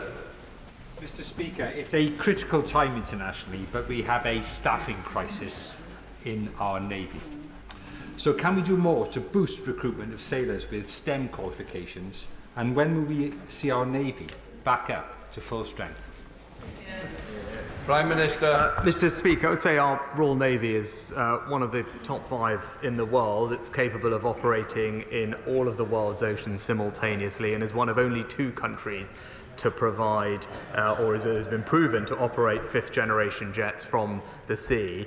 So no, I think we should be confident and proud of our Royal Navy. As I've talked about, we're investing in more equipment and capability going into the future. He's right to highlight some of the recruitment challenges, and the Defence Secretary highlighted these the other week, but we are doubling down on all the initiatives we had to make sure that all our armed forces have the staff that they need and the personnel they need for the future, but also that those personnel have the equipment and supplies they need in order to do their job effectively. Ian Duncan, Sir Ian Duncan Smith. Mr. Speaker, I fully support my right honourable friend, welcome his statement about the action he took on the Houthi and the other statement, part of the statement about Ukraine. We must support Ukraine in their future. But can I just bring back to the reality about the Houthi? Iran, we know, has supported, supplied and continues to direct the Houthi in their attacks. We know that Iran has supported and directed Hamas in their brutal attacks in October. We know that Iran has armed and directs Hezbollah on a regular basis and tells them what to do through the IRGC. And all of that we understand. But can I ask my right honourable friend why it is we still are reluctant to prescribe the IRGC, who are responsible for so much of the coordination of this work, and we still sit with 2 Iranian banks in the City of London feeding their money across to these terrible organisations? Prime Minister. Mr. Speaker, can I thank my honourable friend particularly for the work he personally does in supporting Ukraine, and I agree with him about the risk that Iran poses to both UK but also regional stability. We have sanctioned more than 400 Iranian individuals and entities, including the IRGC in its entirety. I'd also say that the National Security Act of last year implements new measures to protect the British public. It's been described by intelligence chiefs as game-changing, particularly tackling espionage and foreign interference, with tougher powers to arrest and detain people suspected of involvement in state threats. And he will know we don't routinely comment on prescription, but he will have, I hope, seen the statement today about our prescription of Hizb ut-Tahrir, which is something that I know he and other colleagues have been focused on rightly in the previous years. Jeremy Corbyn. Thank you, Mr. Speaker. Can I ask the Prime Minister this? In that region, there are 17 million people living in hunger and food shortage. We've had years of bombardment of the people of Yemen by weapons supplied by Britain from Saudi Arabia. And we have this dreadful conflict going on in Gaza where there are 30,000 people dead or missing. Where is the comprehensive plan by the Western nations to try to bring about a comprehensive peace across the whole region, rather than pumping more and more weapons and money in to more and more conflicts, which will get worse? Does he have any hope for the future that there will be a lessening of conflict rather than the present very rapid increase in it? Mr. Speaker, I do have hope, and that's because as we and others take action to degrade and disrupt the capability of those who are malign actors in the region, that will actually give the space for positive voices to build the peace that all of us want to see, and to allow everyone to live side by side with dignity and security and opportunity. And the original pointed out some of the humanitarian strife that people are suffering. As I pointed out, we should be proud in this House of our record. We have committed over £1 billion of aid in Yemen since the conflict began in 2014. As I said, we are currently providing food to at least 100,000 people every month, life-saving healthcare to 400 facilities. And it's worth pointing out that Yemen is entirely reliant for food on imports largely by sea. And the Houthis' attacks are actually serving to prolong the humanitarian suffering that Yemeni people are seeing. It's disrupting the very supply of the food that both he and I and everyone in this House would want to see delivered to those people. Blake Drummond. Very much, Mr. Speaker, and Yemen's been close to my heart, as it has been for the Right Honourable Member for Walsall South, as we were both born there. Thank you very much for all the humanitarian aid that is going there. But I would like to ask what discussions the Prime Minister has had with the Yemeni Presidential Leadership Council, and what impact does he think the strikes will have on the fragile peace process? Prime Minister. Can I pay tribute to my honourable friend's work in the region? As a United Nations Security Council penholder on Yemen, the UK is continuing to use our diplomatic and political influence to support UN efforts to bring lasting peace to Yemen through an inclusive political settlement. We support the Saudi-Houthi negotiations and indeed the deal that was announced in December of last year by the UN Special Envoy for Yemen, who she will know, and ministers continue to be in dialogue, particularly with our Saudi partners, so that we can try and bring the peace and stability to the Yemeni people that they deserve. Lynn Brown. I'm grateful, Mr. Speaker. I'm grateful to the Prime Minister also for stating today that the UK sought to uphold international law and seek to protect civilians with the recent strikes. Can I ask what the government's strategy is to prevent escalation? And also last week, the government confirmed that there are currently no RAF aid flights or Royal Navy deliveries planned to take essential aid into Egypt and onwards to Gaza. Why? Prime Minister. I'm not entirely sure that that's right, and I can say to the Honourable Lady we remain committed to increasing the amount of aid that we get into Gaza. We've tripled the financial amount, and as I said, most recently we saw our first maritime shipment of aid into Egypt, where a UK military ship, RAF Line Bay, was able to deliver that. We know, and she will be aware, that there are considerable blockages and logistical challenges on the ground, which we are working to help resolve, which is also why we're putting pressure on the Israelis. I spoke to Prime Minister Netanyahu about this, about opening up additional crossings like Kerem Shalom, so that would help us increase the flow of aid into the region. We absolutely want to see that happen. Charlie Sholbrook. Mr. Speaker. Britain does have a very proud tradition of defending waterways, and does my right honourable friend agree with me that actually for all of us who care about humanitarian crisis and aid, that with Russia's action in stopping grain as much as it can coming out of Turkey, past Turkey, and the potential of the Houthis shutting off the access into the Red Sea, that is absolutely vital that we keep these international waterways open, otherwise we will be facing a catastrophic situation of starvation across many African countries. My honourable friend makes an excellent point, and particularly about the Black Sea. You'll recall that Ukraine's grain exports disproportionately go to some of the most vulnerable countries in the world. Russia has started a campaign of targeting that civilian infrastructure last year. With our support, they have now able to push back the Black Sea fleet, degrade Russia's major combatant vessels, and again, with the support of the City of London in improving the insurance of those ships, we have now seen 300 ships export 10 million tonnes of cargo through the new Ukraine corridor. It highlights the importance of what he's saying, and again, in this House, we should be proud of the leading role that the UK has had in making that possible. Alex Davies-Jones. The Houthis are an anti-Semitic terrorist group that have caused havoc in Yemen over the past decade, starting a civil war that has killed over 350,000 people. Its slogan includes the lines, "Death to America, death to Israel, a curse upon the Jews." Would the Prime Minister join me in condemning the shameful pro-Houthi chanting that we saw at many protests in the UK over the weekend? Can I commend the Honourable Lady for her remarks, and can I wholeheartedly agree with him. We will absolutely not tolerate that kind of language on our streets. We have been crystal clear about that. We have said to the police that they should take all decisive action against those that promote and encourage terrorism, and indeed those that incite hatred and division on our streets. She will have, I hope, seen the prescription of Hizb ut-Tahrir today, another organisation which uses language similar to what she says. They absolutely, their promotion of terrorism is rooted in anti-Semitic ideology. I hope that gives her reassurance that we will confront this and stamp it out wherever we see it, because it's not in accordance with British values, and Jewish people in this country deserve to be able to walk our streets in freedom and security. Sir Bernard Jenkins. Thank you, Mr. Speaker. Can I welcome my right honourable friend's decision last week to take military action in the Red Sea, and also the substantial increase in aid for Ukraine.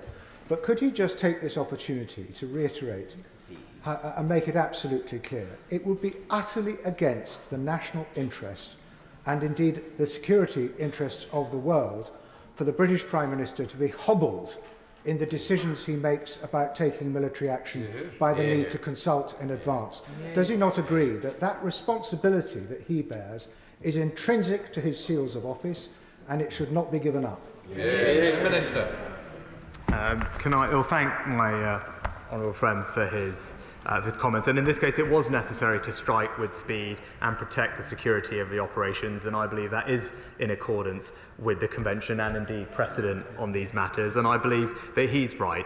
The government does need to protect the security and interests of the United Kingdom. That means sometimes you do have to act decisively, quickly and securely. And fundamentally, we need to maintain the prerogative powers that allow the executive to act in such emergencies. But of course, I am responsible for those decisions. I do not take them lightly, and Parliament is responsible for holding me to account for them. Zara Sultan. Thank you, Mr. Speaker. Past mistakes in the Middle East should have taught this House that military intervention starting out as limited can quickly escalate, risking a sequence of events far larger and more terrible, and risk even dragging us into war. It is for this reason, according to reports in The Times, that Foreign Office officials were, and I quote, incredibly nervous about last week's military assault in Yemen. Driving the region's instability is Israel's horrifying assault on Gaza, which has now lasted more than 100 days. So rather than giving Israel the green light to continue its brutal bombardment of Gaza and risking a wider conflict, will the Prime Minister seek to de-escalate the situation and call for an immediate ceasefire? Prime Minister. Perhaps the Honourable Lady would do well to call on Hamas and the Houthis to de-escalate the situation. Andrew Percy. Thank you, Mr. Speaker. Too many people give a free pass to the terrorists who perpetrated the worst murder of Jews, and we've just seen an example of that, just as we saw examples of that on our streets this weekend, where people screamed, "Yemen, Yemen, turn another ship around." Completely unacceptable. One thing that links the Houthis, Hezbollah and Hamas is their genocidal intent toward Jews and their hatred of everything we stand for in the Western democracies, which is why it is incumbent upon us to defend those values. So can I agree with everything the Prime Minister has said, and can I urge him once more to make sure our police are taking action against those who on our street openly support terrorism?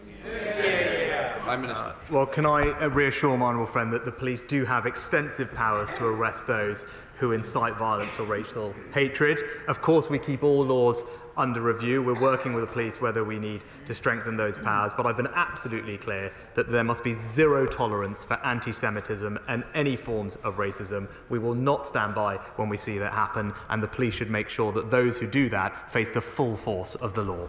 Caroline Lucas. Thank you very much, Mr. Speaker. The Foreign Secretary said yesterday that the purpose of the airstrikes in Yemen was to send a message. But the message that we intend to send isn't necessarily the message that gets received. And the message seems to have been sent to many in the region that the UK is intervening in the war very clearly on the side of Israel. So what plans does the government have to manage and contain the escalation that is likely to ensue? Because simply proclaiming that this activity was intended to be limited, not escalatory, does not make it so. And that's why we took this action as a last resort after extensive attempts at diplomacy, including a UN Security Council resolution. And again, the Honourable Lady could help, because this Parliament can speak with one voice that the outside world and our allies in the region know that this does have nothing to do with Israel and Gaza and has everything to do with our self-defence. Sarah Atherton. Speaker, diverting shipping via the Cape is a financial burden for us all, no more so than the Egyptians due to reduced traffic through the Suez Canal. So can my right honourable friend explain what discussions he's had with his Egyptian counterparts over their involvement in this multinational response? Prime Minister. Well, I spoke to President Sisi just last week. She's right to highlight the economic impact on people around the world. 15% of global trade passes through this corridor, and we are already starting to see the impact of rerouting on the prices of shipping and ultimately on the prices that British people will pay for their goods. My primary conversation with the President at the moment, though, is about increasing the flow of aid into Gaza, where Egypt is doing an extraordinary amount, and we will continue to give them every support that they need. Stella Creasy. Thank you, Mr. Speaker. The Prime Minister said that the stated aims of this action was to degrade the capacity to strike. We have had confirmation that today another cargo ship, a US cargo ship, has been struck by a ballistic missile. There have been explosions at the Yemeni port of Hodeidah. The Defence Secretary told the media this morning that this government was prepared to take the decisions that need to be taken if the attacks continue. Given this news that the attacks have continued, can the Prime Minister set out for us what those decisions are and how he intends to involve Parliament in that process? Mr. Speaker, it wouldn't be right to speculate on future action, but what I can say is our strikes were intended to degrade the Houthi capability, and as I said, they did, initial assessments show, effectively destroy 13 targets at 2 sites, including drones, an airfield and a cruise missile launcher. Tim Block. Mr. Speaker, as co-chair of the all-party Yemen group with my honourable friend from Meon Valley, we've seen at first hand how this brutal, misogynistic, homophobic, anti-Semitic terrorist regime backed by Iran, presiding over the world's greatest humanitarian crisis and responsible for throwing tens of thousands of young men to their deaths in the front line, have acted. Since 2022, they've benefited from a tentative ceasefire. So is this not a lesson in how you cannot achieve sustainable ceasefires with terrorist organisations unless and until they have been deprived of their arms and succumbed to democratic legitimacy? Prime Minister. Can I thank and pay tribute to my honourable friend's work in Yemen and very simply agree with him and say that he makes an excellent point. John MacDonald.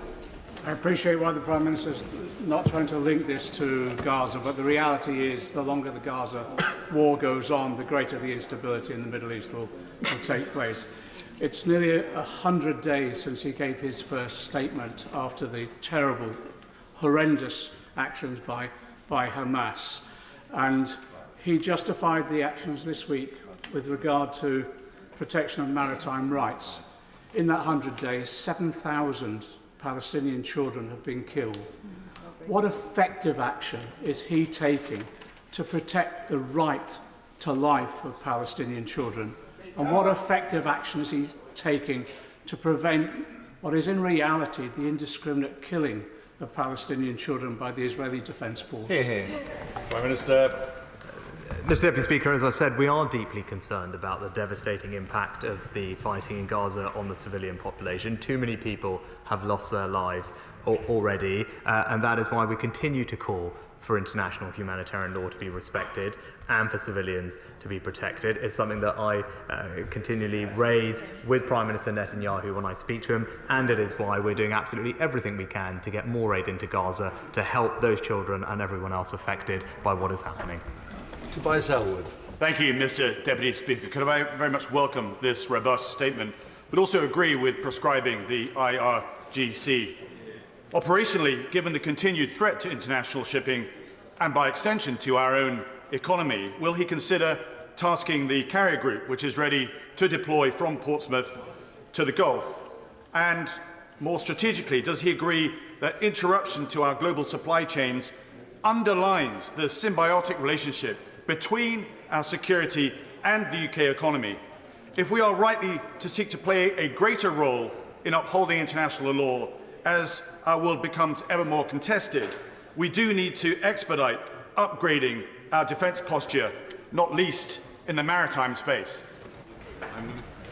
Well, Mr. Speaker, my honourable friend makes a very good point about the interconnectedness of the world, the instability that we see, whether it's in the Red Sea or indeed the illegal war conducted in Ukraine by Russia, have had a direct impact on the economic security of British people here at home. That's why it's right that we invest in defence, protect people, and that's why I know he will continue to engage in dialogue with the Defence Secretary at how best to deploy that extra defence investment to make sure that we have the capabilities that we need. Order. If everybody could resume their seats. We've already done an hour, and it looks to me as if there's still a considerable number of people who want to get in. So please can I ask you to focus on shorter questions in order that I can help you to get in. Thank you very much. Brendan O'Hara. Deputy Speaker, the right of innocent passage is a fundamental principle of international law, and it cannot be interrupted by non-state actors. And although he may wish it wasn't the case, international law isn't a menu. It comes as a package, and we cannot pick and choose what bits we want to uphold and what bits we want to ignore.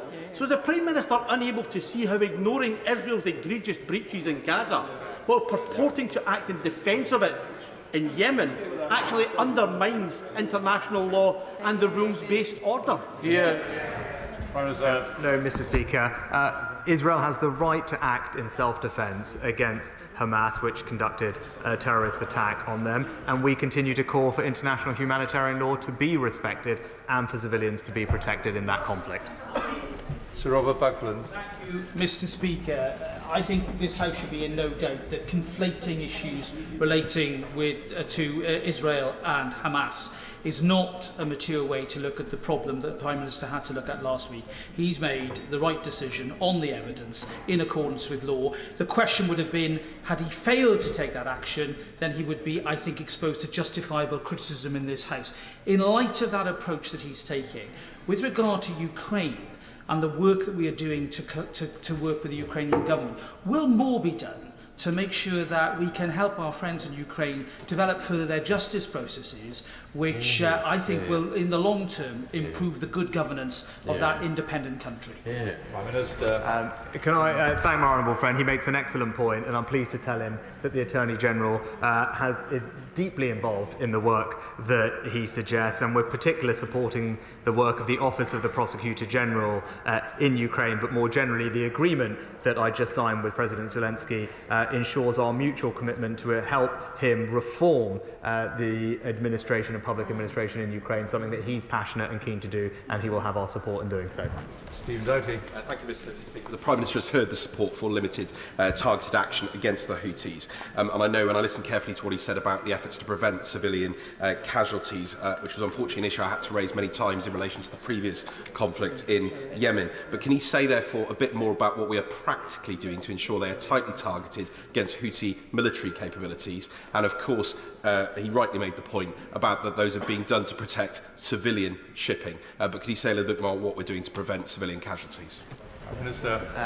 Mr. Deputy Speaker, we obviously, the Honourable Gentleman will respect that we don't comment in depth on the choice of targets. We do use carefully calibrated intelligence in conjunction with our military partners. The targets were selected specifically to degrade military capabilities and narrowly focused on taking out military hardware which can be used to attack commercial shipping, and I can give them the reassurance that every effort was made to minimise civilian casualties, and indeed our initial assessment says that that has been successful. Raymond Shishti. Mr. Deputy Speaker, the Foreign Secretary said over the weekend that the world is in the most dangerous position it has been in decades. The UK has seen military deployments in Ukraine, Kosovo, Guyana, now the Red Sea. It is absolutely crucial to ensure that our armed forces have the appropriate support and resources they need. The Prime Minister has said the government is committed to an aspiration of 2.5% spending on defence. An aspiration. When does the Prime Minister see that aspiration becoming a reality? And will the government now further look at increasing that to 3% in line with the Foreign Secretary's statement over the weekend that the world is in the most dangerous situation it has been in decades? Mr. Speaker, we have been investing in anticipation that the threats were increasing, and that's why at the last spending review the Defence Department received a £24 billion cash increase, the largest sustained increase since the end of the Cold War. Since then, we've invested an extra £5 billion in increasing stockpiles and in improving the sustainability of our nuclear defence nuclear enterprise. And in 2025, when we have the next spending review, we will, of course, set out the target and the path towards 2.5%. Jim Shannon. Mr. Deputy Speaker. Can I thank the Prime Minister very much for his statement, and assure the Prime Minister that the Democratic Unionist Party will stand with him and with our government in sending the clear message to those who would seek to attack either our shipping routes or only attacking our position. We will not be silenced by those who believe they can work in the shadows to supply Yemen or indeed any other country with intelligence or arms. Will the Prime Minister affirm that the friendship and approach between the United Kingdom, United States of America, Australia, Canada and many other nations remains strong enough to stand together against any attempt to undermine our current position? Thank you. Can I thank the Honourable Gentleman for his support, and he's right about the importance of working with our allies, and he will have seen, I think, all the countries he mentioned as joint signatories of the statement that was put out in advance and after the strikes. Sir Edward Lee. Of course we have a right to defend ourselves, and of course sinister forces such as the Houthis in Iran are exploiting these tensions, but just as we have influence on the Americans because we step up to the mark, can my right honourable friend work with the American president to ensure that just as he is completely vigorous in defending Israel and their right to exist, he is even as vigorous in defending the right of the Palestinian people to their own state in peace and justice without a settlement being imposed on them every week? Prime Minister. Well, can I say to my honourable friend that we do want to see the long-term future of a two-state solution where Palestinian and Israeli people can live side by side in security, in freedom and with dignity and opportunity. That is a future that we're all striving for, and the events of the last few months have just reminded us that we need to double our efforts on making that happen. Nick Whitley. Thank you. I regard with the utmost seriousness the threat posed by Houthi forces to mariners in the Red Sea. But does the Prime Minister accept that upholding the right to freedom of navigation in the region is an international challenge that should be dealt with through international diplomacy, principally aimed at securing a sustainable ceasefire in Gaza, and that by joining in US-led military action without reference to the UN, we're in danger of exacerbating the threat posed to British citizens by terrorism? Again, the honourable gentleman has wrongly linked and conflated the situation in Israel and Gaza with the illegal attacks by the Houthis on innocent commercial shipping. That is simply wrong. And as I pointed out in my statement, there had been extensive diplomatic avenues pursued before military action was taken as a last resort, including a UN Security Council resolution. Sir Robert Neal. Thank you, Mr Deputy Speaker. Can I commend the Prime Minister upon his action? He's acted clearly upon robust legal advice, and the legal position in international law is surely clear. Would he agree that A, it is unhelpful and frankly dangerous to make bogus comparisons, and secondly, to recognise that going forward, the greatest risk of escalation will be to fail to act robustly when clear and egregious breaches of international law take place. Can I thank my honourable friend? I agree with everything he said, and he's absolutely right that there is a risk in inaction, and to have done nothing in the face of these attacks would have been to damage the security of our people and our interests. Owen Thompson. I welcome the Prime Minister's commitment to protecting fundamental tenets of international law and upholding fundamental principles of United Nations. But could I ask the Prime Minister, is that as equally distinct and limited to this action as it is to all other situations? Prime Minister. Again, so I didn't completely follow what the honourable gentleman was saying, but I said our actions in this case were specific to the case at hand. We acted in self-defence because there was escalating attacks from the Houthis, and in defiance of international diplomacy, it was right that we took action to protect the security and interests of our people. Jack Lepresti. Thank you, Mr Deputy Speaker. Now, given the global shortage of basic ammunition, artillery rounds and air defence systems and missiles, isn't it time that we really upscaled our industrial defence capacity so we can continue to support our friends in Ukraine and replenish our own stocks? Excellent point. In a word, yes. That's why we've invested $2.5 billion in rebuilding our stockpiles. But beyond the money, we do need to actually just build our defence industrial capability. This is a shared challenge across NATO, something that I've extensively discussed with partners, including the NATO Secretary General. But of course, part of our agreement with Ukraine is how we can mutually help support and grow our defence industrial complexes. I'm Desi. Thank you very much. Mr Deputy Speaker, the death and destruction in Gaza is intolerable, with well over 20,000 children and innocent civilians already killed by Israeli forces, more than 100 Israeli hostages still held by Hamas, and the real risk of an escalating wider regional conflict. We desperately need an end to the violence. So can the Prime Minister explain exactly what diplomatic progress he has achieved towards securing a sustainable ceasefire and peace in Gaza? Can I thank the honourable gentleman for, I think, being the first member opposite to actually remind the House that Hamas still holds 100 Israeli hostages. And it's good that he pointed that out. And he's right, we are continuing to do everything we can to bring about that sustainable ceasefire, whether it's working with the Qataris and others to secure the release of hostages and put more aid into Gaza, because I want to see what he wants to see. No one wants to see this conflict go on for a moment longer. It must be a sustainable ceasefire, and that's what we will work hard to bring about. Stephen Crabb. Deputy Speaker, the IAEA recently confirmed that Iran is once again ramping up its uranium enrichment activities. So and to near weapons grade. So in welcoming today's statement and the action that we've taken, can I urge my right honourable friend to give the House his assurance that he and his counterparts amongst our allies aren't losing sight of the really big question about whether Iran should be allowed to have a nuclear weapon, and whether he's considered whether it's the right time to activate the snapback sanctions provisions of the JCPOA. Yeah, that's an excellent point. To say to my right honourable friend, there is absolutely no credible civilian justification for enrichment at the levels that the IAEA has reported in Iran. We are determined that Iran must not develop a nuclear weapon, and we are actively considering next steps with our international partners. That means all diplomatic tools, but including, as he said, using the snapback mechanism if necessary. Wendy Chamberlain. Thank you, Mr Deputy Speaker. We all stand behind Ukraine in the face of Russian aggression, but does the Prime Minister accept that if we believe that the UK's security is important in relation to Ukraine, that we do accept that we are giving relatively less than other countries such as Germany? Can and should we be doing more?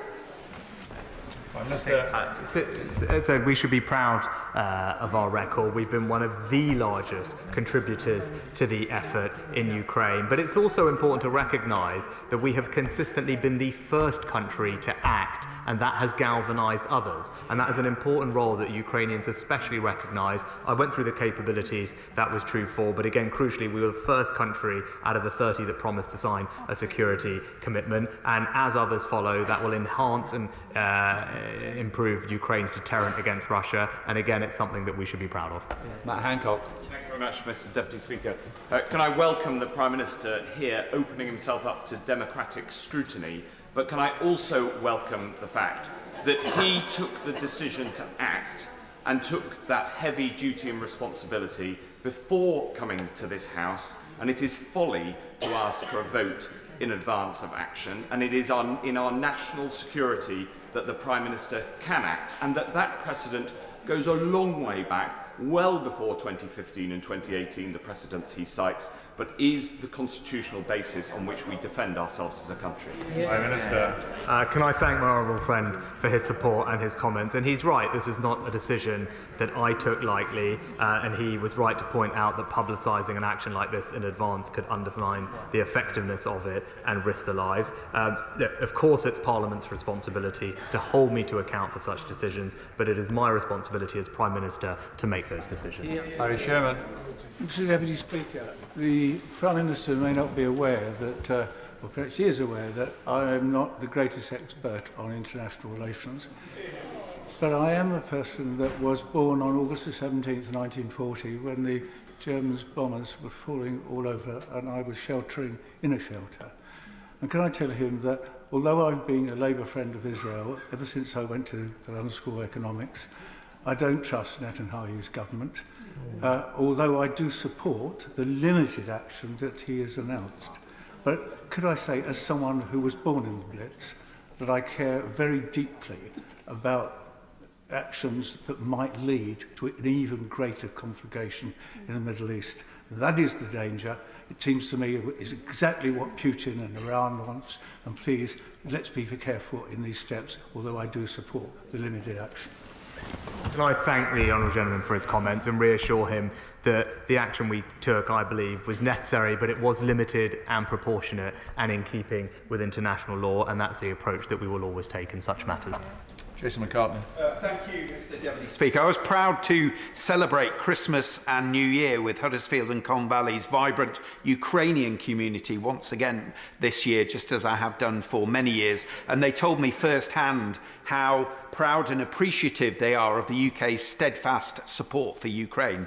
Will the Prime Minister continue to make the case not only to the British people, but to our NATO allies and international allies, why we must make sure, alongside Ukraine, that Putin's evil aggression doesn't succeed, and just remind people of what the dire consequences would be if he ever did? My honourable friend is absolutely right. If Putin was to succeed, it would not just embolden him, but it will embolden our adversaries around the world. And that's why it's important that we continue to invest in Ukraine. And as I say to all our allies, an investment in Ukraine's security is ultimately an investment in our security. And that's why we must stand with them for as long as it takes.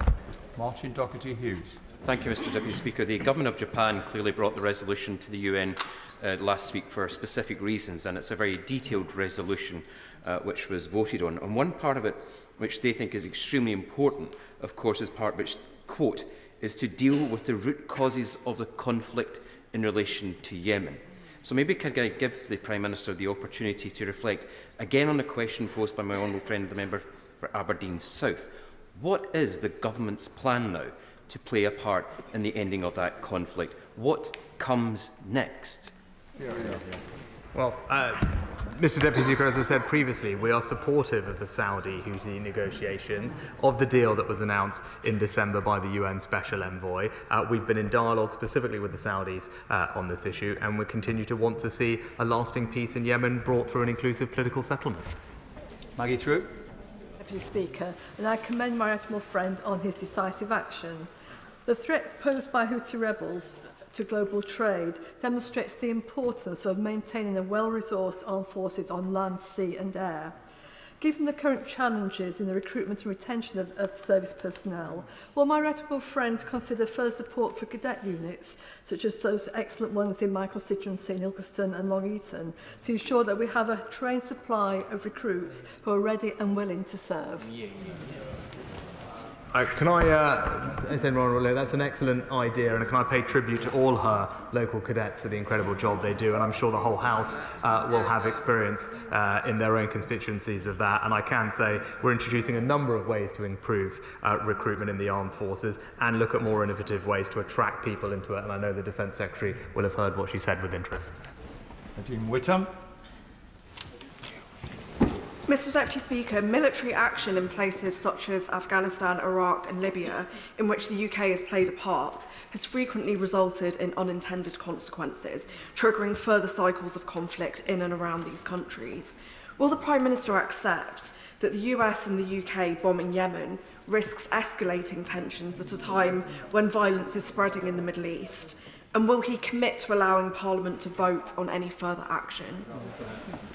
Well, Mr Deputy Speaker, I think the Honourable Lady's characterisation of what we did wasn't right. It was not bombing Yemen, it was taking targeted, limited action against Houthi military sites that were launching attacks on civilian shipping. And it's also worth, as honourable members have said, pointing out the risks of inaction, which he failed to mention, because doing nothing would send a dangerous message that British vessels, British interests and British lives are fair game, and that would be unacceptable. Helen Cairns. I pay tribute to my right honourable friend for the action he has taken and for the leadership that he has shown. Can he tell the House what discussions he has had with key influencers and key allies in the region, such as Qatar, Egypt and others who've played a prominent part in seeking to de-escalate tensions in the area? I can reassure my honourable friend that both I, the Defence Secretary and the Foreign Secretary, are having those conversations. I spoke to President Sisi recently, and indeed all other leaders in the Middle East towards the end of last year, and the Foreign Secretary is engaged as we speak, together with his colleagues, in extensive dialogue to make sure our allies and partners understand what we did and why, and that we remain committed to seeing a peaceful future for everyone living in the Middle East. Deirdre Brock. Deputy Speaker, inspectors of the International Atomic Energy Agency have been denied access to a Russian-occupied Ukrainian nuclear power station for 2 weeks and haven't yet received 2024 maintenance plans for the facility. Could he tell me what assessment the UK government has made of that situation? Well, I think it just highlights Russia's continuing activity that is malignant and serves to cause everyone alarm, particularly when it comes to the security of nuclear power. The IAEA must have free access to all its sites that it needs to, and there's been a long-standing concern that they haven't been able to have that. We continue to call out Russian behaviour at the UN and elsewhere, and that's what we will do to make sure that they're accountable. Anthony Magnon. Deputy Speaker, the freedom of navigation is an uncontested right, whether it's in the South China Sea or on the Gulf of Aden. And before I was in this place, I was a shipping broker. Could the Prime Minister perhaps reassure the shipping industry, of which London remains one of the foremost capitals, that we will be able to lay on more support in terms of armed convoys through the Gulf of Aden and into the Red Sea, and that we will supply as much reassurance and equipment for the Maritime Protection Force that has been mentioned by others? Well, can I thank my honourable friend for his excellent question. He'll know, I hope he will have seen the welcome response from the shipping industry, leading shipping companies who have welcomed the action we have taken to restore security to the region. And of course, we are members of Prosperity Guardian, which is something the shipping industry is keen to see, so that we can bring that safety of transit for all their client states. And we'll be in regular dialogue, as the Transport Secretary has been, with them in the coming days and weeks.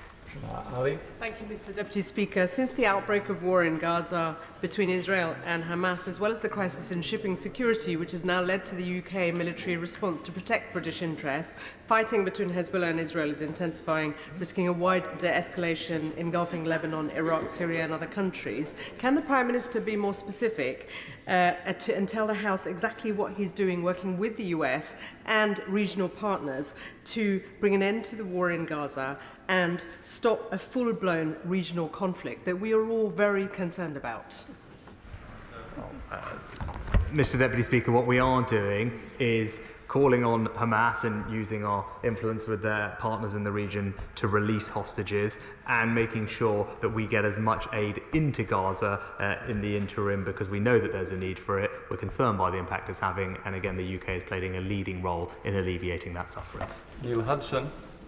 Thank you, Mr. Deputy Speaker. I thank the Prime Minister for his clear statement on this necessary military action in Yemen. Can I join him in paying tribute to our brave armed forces at this time? And can the Prime Minister reaffirm that this action is important for protecting freedom of navigation and the safety of shipping, which has direct and indirect impacts both on world trade and indeed our UK economy?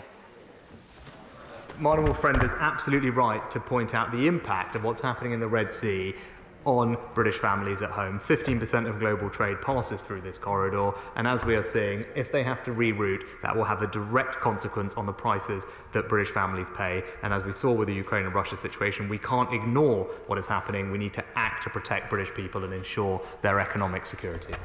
Adam Kaiser. Mr. Deputy Speaker, of course the Houthi rebels must stop their attacks in the Red Sea. And the Prime Minister was correct in his statement today to speak of the dire humanitarian crisis in Yemen. He's of course spoken at the dispatch box today about the aid delivery to Yemen, yet he failed to mention that successive Conservative governments, both as a cash figure and proportion of ODA, humanitarian aid to Yemen has in fact fallen since 2019. So if the Prime Minister accepts that there is a humanitarian crisis, not just in Yemen of course, but across the globe in Gaza, Ethiopia and other countries, then will his government return to 0.7%, a move that would be supported by members from across the House? Mr. Deputy Speaker, we are I think the 5th largest donor to the UN appeal in Yemen, £1 billion since the conflict started, and we're providing food for at least 100,000 people every month. It's a record that we should be proud of, the UK again leading by example and making an enormous difference around the world. Jonathan Ginogly. Deputy Speaker, I think it's since 1875 that the Royal Navy has had a key objective of keeping the Suez Canal open for commercial shipping. So frankly, this should have come as a surprise to no one, and I commend the Prime Minister on his decisive action in that regard. But listening to the statement today, I'm not hearing much of a connection with Gaza. What I am hearing again and again and again from questions are connections to Iran.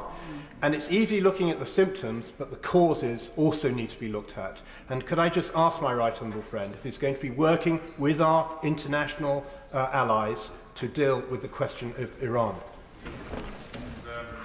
My honourable friend is absolutely right. That is where the linkage is. It's with the behaviour of the Iranian regime. We agree with the US assessments, and I can give him the reassurance that we are working closely with partners. Obviously, we're taking steps to protect ourselves here at home with the National Security Act and other measures, but of course, internationally, we want to see Iran's influence on the region create less instability, and that's why our interdiction, for example, of illegal arms shipments is so important, and we'll remain actively engaged in how we can do more. Clive Efford. Mr. Deputy Speaker, clearly we couldn't ignore attacks on international shipping, and we were right to act with international partners, and we must continue to work to broaden that partnership in dealing with the situation as we go forwards. But having said that, can the Prime Minister say just how do we measure success of this limited engagement, how do we deem it to be safe for international shipping to return to the Red Sea? What is the end plan? Yeah. Well, can I thank the honourable gentleman for his support? I said, on its merits, the specific targets that were selected, our initial assessment is that we have been successful in destroying those, but that remains an initial assessment. We want to see what he said, which is a return of shipping safely to the region. The Transport Secretary is regularly engaging with companies about their passage, but we will continue to do everything we can to ensure that safe passage through the region, working together with our allies. Henry Smith. Thank you, Mr. Deputy Speaker. The Iranian-backed Houthis are a terrorist group who have killed hundreds of thousands of Yemenis and are fighting the international recognised government in Yemen. And the action that the UK took with allies earlier last week was absolutely correct. What further efforts are being made by the government to augment and increase the already impressive international coalition that we have to make sure that more countries step up and play their part to ensure freedom of navigation, which is so important for global free trade? My honourable friend is absolutely right.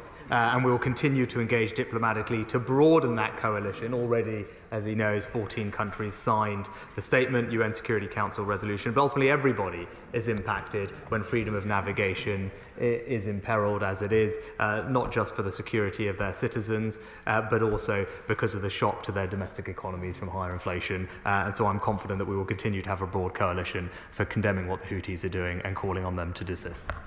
Chris Law. Deputy Speaker, after the horrific events of October the 7th, the Prime Minister told this House the UK was working to prevent escalation and that we, and I quote, "we are increasing our presence to prevent broader regional instability at this dangerous moment." Yet in the following months, nearly 24,000 Palestinians have been killed, cross-border fighting with Hezbollah, air raids in Lebanon and Syria, and now Houthi attacks on vessels in the Red Sea, resulting in US and UK strikes in Yemen. So does the Prime Minister accept that attempts to prevent escalation and broader instability are failing, that this cycle of violence must stop, and that this requires an immediate humanitarian ceasefire and an end to the indiscriminate bombardment of Gaza? Mr. Deputy Speaker, in Gaza, no one wants to see the conflict go on a moment longer than is necessary. We support a ceasefire, but it must be a sustainable ceasefire that will last, and that's what we'll continue to work to bring about. Alexander Stafford. Very much indeed, Mr. Deputy Speaker. I congratulate the Prime Minister for his right to act with force, determination and firepower against the Houthi terrorists to protect international shipping and keep the Red Sea shipping lanes open. With the recent deal between Ethiopia and Somaliland opening up the real possibility of international and regional recognition of Somaliland as an independent country, which would help enable stability to the Horn of Africa, the southern end of the Red Sea and the Gulf of Aden. Does my right honourable friend agree with me that the UK should follow Ethiopia's example and start the process to recognise Somaliland as a sovereign independent country? Well, can I thank my honourable friend for his support of our action, and he'll know that the Foreign Office and ministers are regularly engaged with our partners in Africa, and what we want to do is bring prosperity and security to the region, and we'll continue to dialogue with everyone to make sure that that happens. Valerie Vaz. Having been born in Aden, I'm obviously saddened that the democratic and humanitarian crisis in Yemen over the last 9 years hasn't provoked such an active response against the Houthis. But could I ask the Prime Minister who advised him not to come to Parliament, and how will he ensure that the peace agreement in Yemen is actively and vigorously monitored and pursued? Well, Mr. Deputy Speaker, as I said, we support the Saudi-Houthi negotiations and the deal that was announced in December by the UN Special Envoy on Yemen. It would urge the Houthis to stop jeopardising the best chance of peace in Yemen in years and engage constructively with that so we can expand the benefits that the truce has brought to the Yemeni people. Of course, we need to see progress from them on that, and once that is done, then hopefully all of us can look forward to a brighter future for the Yemeni people. David Jones. Mr. Deputy Speaker, there are credible reports that the Houthis who launched missiles at HMS Diamond and the ships of our American allies were trained in their use in Iran by the Islamic Revolutionary Guard Corps. The IRGC is therefore a direct threat to our servicemen and women, just as it has for many years been a threat to British citizens on the streets of the United Kingdom. I've heard what my right honourable friend has said, about the sanctions that have been applied to the IRGC, but could I urge him that now is the time to proscribe the IRGC as a terrorist organisation, because that is what it is. Well, Mr. Deputy Speaker, as I said, I agree with my honourable friend about the destabilising influence of the Iranian regime. We will continue to work constructively with our allies to ensure that we can protect not just our citizens at home, but reduce and degrade Iran's ability to destabilise the region further. Dame Neil Griffiths. Thank you very much indeed, Mr. Deputy Speaker. Well, I very much welcome the Prime Minister's announcement on funding for Ukraine and the UK-Ukraine Security Cooperation Agreement, which, in line with the NATO Ukraine Commission's programme, focuses now on increasing Ukraine's defence industrial base and ensuring that they can provide long-term assistance against Russia's aggression. So can you tell us what discussions he had with President Zelensky about exactly how we will be involved, both government and UK manufacturers, in implementing that in full? I thank the honourable lady for her question. I think she's absolutely right about the necessity of doing that. It was a feature of our conversations last week, but also we facilitated a visit by some of our leading defence companies to Ukraine at the end of last year to further the cooperation between our two countries, and there's a path forward to see how we can build that, to build the defence industrial base in Ukraine to help them defend themselves in the future. Nashar. Thank you, Mr. Deputy Speaker. I first associate myself with all the comments made by the Prime Minister and the Leader of the Opposition in the commitment to root out anti-Semitism. It is unacceptable for British Jews to be held responsible for the actions of Israel as a government, and for the idea that British Jews can have any effect there with the Israeli Prime Minister or with his cabinet. In the same vein, Mr. Deputy Speaker, it is also true with the rise of Islamophobia. And it really has been a new low and a new painful blow today for the Prime Minister to say to a British Muslim in this House, a member of Coventry South, that she should tell Hamas and Houthis to stop doing what they're doing. That is an Islamophobic trope, Mr. Deputy Speaker. Maybe the Prime Minister will reflect, withdraw and take the opportunity to show leadership and apologise. Coming back to the question, Mr. Deputy Speaker, the government itself... Question. I'm going to take it at that, please. Now, I would say to the honourable lady, I have said to all members consistently not to conflate these conflicts, and when they are calling on the UK to de-escalate tensions, to recognise that the people who are causing these situations in the first place is the Hamas terrorist organisation and the Houthis, and it's got nothing to do with anything else other than to recognise the instigators of this violence and illegality and make sure that that is uppermost in everybody's minds when we have these conversations about the best way to respond. Now, can we really focus on the question, please? Mary Kelly-Foy. Mr. Deputy Speaker, only a handful of MPs have had the chance to scrutinise the Foreign Secretary since his appointment last year. In fact, news presenters have had more opportunities to scrutinise him than we have. Parliament is supposed to be sovereign, and we must be able to scrutinise major decisions like last week's airstrikes. So what steps is the Prime Minister taking to ensure that we in this House can scrutinise the Foreign Secretary and debate and vote on military action?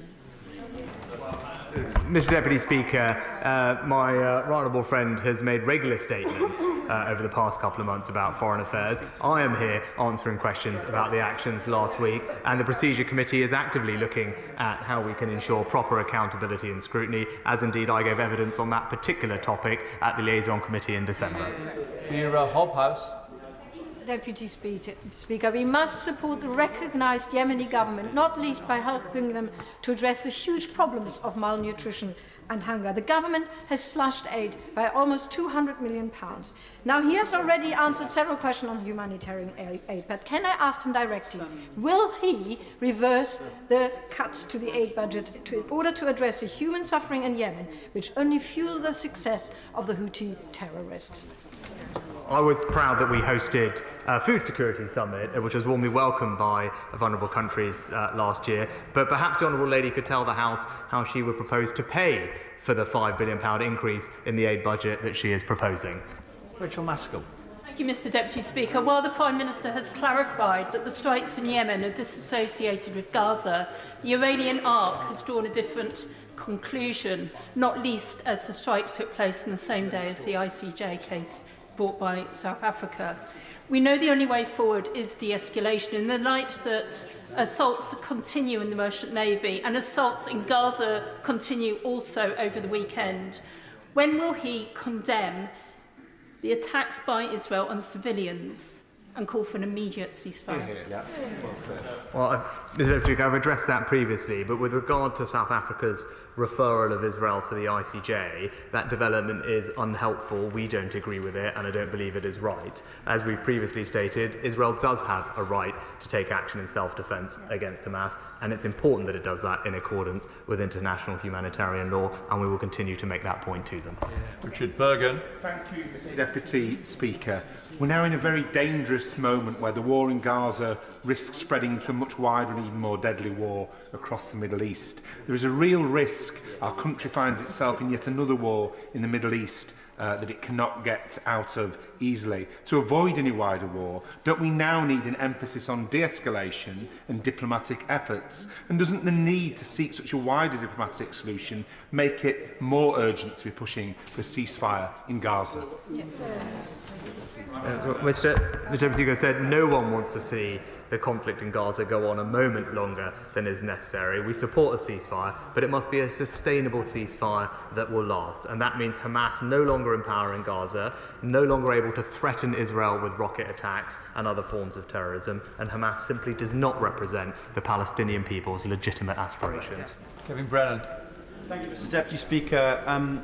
Some in the House may recall that one of my constituents was held captive by the Houthis for 5 years simply for being in possession of a British passport. I'm glad, and the House will know that we were able to get him safely returned. So we should be under no illusions about the nature of the Houthis. But can I re-emphasise the importance of minimising any civilian casualties in any action that the UK is involved with? And can he impress that not only upon our highly professional armed forces, but also upon our partners in any actions that are taken by the UK? I can give the honourable gentleman that assurance, and again our initial assessment is that we were successful in minimising civilian casualties in this case. Richard Ford. Mr. Deputy Speaker, there are times when a government needs to take military action without the approval of Parliament, including for operational security or for the element of surprise. But last week's strikes were signalled very plainly in the media. The strikes could have been debated, voted on and supported by this House in advance of action. Tomorrow I will table a bill which will require parliamentary approval for the engagement of UK armed forces in armed conflict, even if it is retrospective. Will the Prime Minister support it? As I said, it was necessary to act with speed so that we could allow our armed forces to maintain the vital security of their operations and ensure the effectiveness. I believe that is in accordance with the Convention on the Deployment of Military Force, and as I said previously, we must maintain the prerogative powers that allow the executive to act in such emergencies, but I'm here in Parliament to explain the action in full and take responsibility for it. Alex Sobel. Thank you, Mr. Deputy Speaker. The Prime Minister earlier in the statement stated that the Houthis were aided by Iranian military intelligence assets to target British shipping. Now, does that mean the UK government considers Iranian military intelligence assets to be legitimate targets for future military strikes? So what I said was that we agree with the US assessment that Iran has supported Houthi attacks and providing intelligence in a general sense to enable Houthi targeting of vessels. I've talked already about the destabilising influence of Iran in the region and indeed the threat it poses to the UK, which is why we have taken significant and decisive action to protect ourselves against it and will continue to work with our allies to restrain their malign influence. Debbie Abrahams. Thank you, Mr. Deputy Speaker. As much as the Houthis might wish to conflate their piracy with support for the Palestinian people, their indiscriminate attacks on shipping from across the world indicates otherwise. But whilst I agree that under international law there was justification for this military intervention, what was his assessment of the risk that this action could ignite conflict across the Middle East, and on the appearance of double standards on when the UK or its allies chooses to observe international law? Well, Mr. Speaker, we always will strive and make sure that we comply with international law as we did in this case. But we should also recognise the risks of inaction, because doing nothing would very clearly weaken international security and the rule of law, damage freedom of navigation and the global economy, but crucially send a very dangerous message that British vessels, British lives and British interests are fair game, and that is not something that we could allow to stand. McLaughlin. Mr Deputy Speaker, in his statement, the Prime Minister told us one of his motives was the ordinary people of Yemen. He said the Houthis' attacks risk worsening the dire situation, humanitarian situation in Yemen itself, before patting himself on the back about the number of people that the UK helps to feed in Yemen. And he's not wrong about the Houthis. However, surely the biggest threat to Yemen and people of Yemen is the cuts that have been made to the international aid budget. 2 years ago, they cut it from £221 million a year to £81 million, an eye-watering cut. So will he restore that aid? And if not, does he understand why those of us in the SNP remain unconvinced of his motives? Mr Deputy Speaker, as I said, we are proudly one of the largest contributors of aid to Yemen, and indeed it is the Houthis, by disrupting shipping, that are disrupting the very supplies of food that is necessary to feed their people. And when it comes to increasing the aid budget, I took the decision I did because I believed it was in our country's best interest, given the financial situation of the country post-COVID. But we now know that Scotland is the highest tax part of the United Kingdom economy, so perhaps the Honourable Lady can explain to the British people what taxes she would increase to pay for an increase in the aid budget. Paul Blomfield. Mr Speaker, the Prime Minister is right when he says as a consequence of inaction, just as there is of action. And clearly the Houthis gave no alternative but the response that has come from the UK and our allies. But he also said, I thought incredibly, that their attacks on shipping were completely unrelated to the appalling civil war in Yemen, for which they are entirely responsible and which has claimed almost 380,000 lives. Surely it had everything to do with that conflict, and there is a concern that the Houthis' political position has been strengthened inside Yemen and beyond as a result of the actions on both sides. So what assessment has he made of the impact of the action on the peace process, and could he spell out what more, not what we have done, what we've been involved in, but what more we will do to achieve a political solution and a political settlement in Yemen? Well, Mr Deputy Speaker, what I said is our response was not linked to the conflict in Gaza and should not be or conflated as being so. Now, as I said, we are a penholder on Yemen in the UN Security Council, so we actually diplomatically engage extensively with allies, notably the Saudis, to see if we can support the deal that was announced in December. We will continue to do so. Obviously, it's for the Houthis that the onus is on to engage with that process to bring about peace and stability for the people of Yemen. Leila Moran. Deputy Speaker, nothing angers me more than those who choose to use the plight of the Palestinians to further their own nefarious ends. And this applies to Iran primarily, but also their proxies. Does the Prime Minister accept that the best way to pull out the rug from under the Iranian regime is to achieve that two-state solution by way of an immediate bilateral ceasefire in this conflict now? As I've said previously, we do support ceasefire, but it must be sustainable, and that means multiple things have to happen for it to be so. And as I've said previously, we remain committed to a two-state solution, because I believe in a future, as does this government, and I think this House, where Palestinian and Israeli people can live side by side in peace and security, and everyone can live their lives with dignity and opportunity. That is the future that we are striving to build.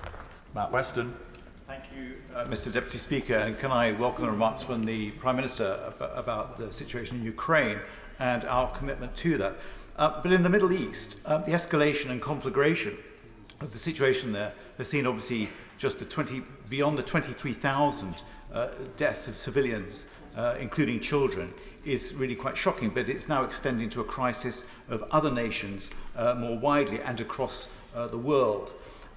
Does he agree with me that we do need to see a negotiated ceasefire in Gaza, and that ultimately, 30 years on now from the Oslo Accords, we have to see a deal which is land for peace negotiated? Well, Mr Deputy Speaker, no one wants to see this conflict go on a moment longer than is necessary.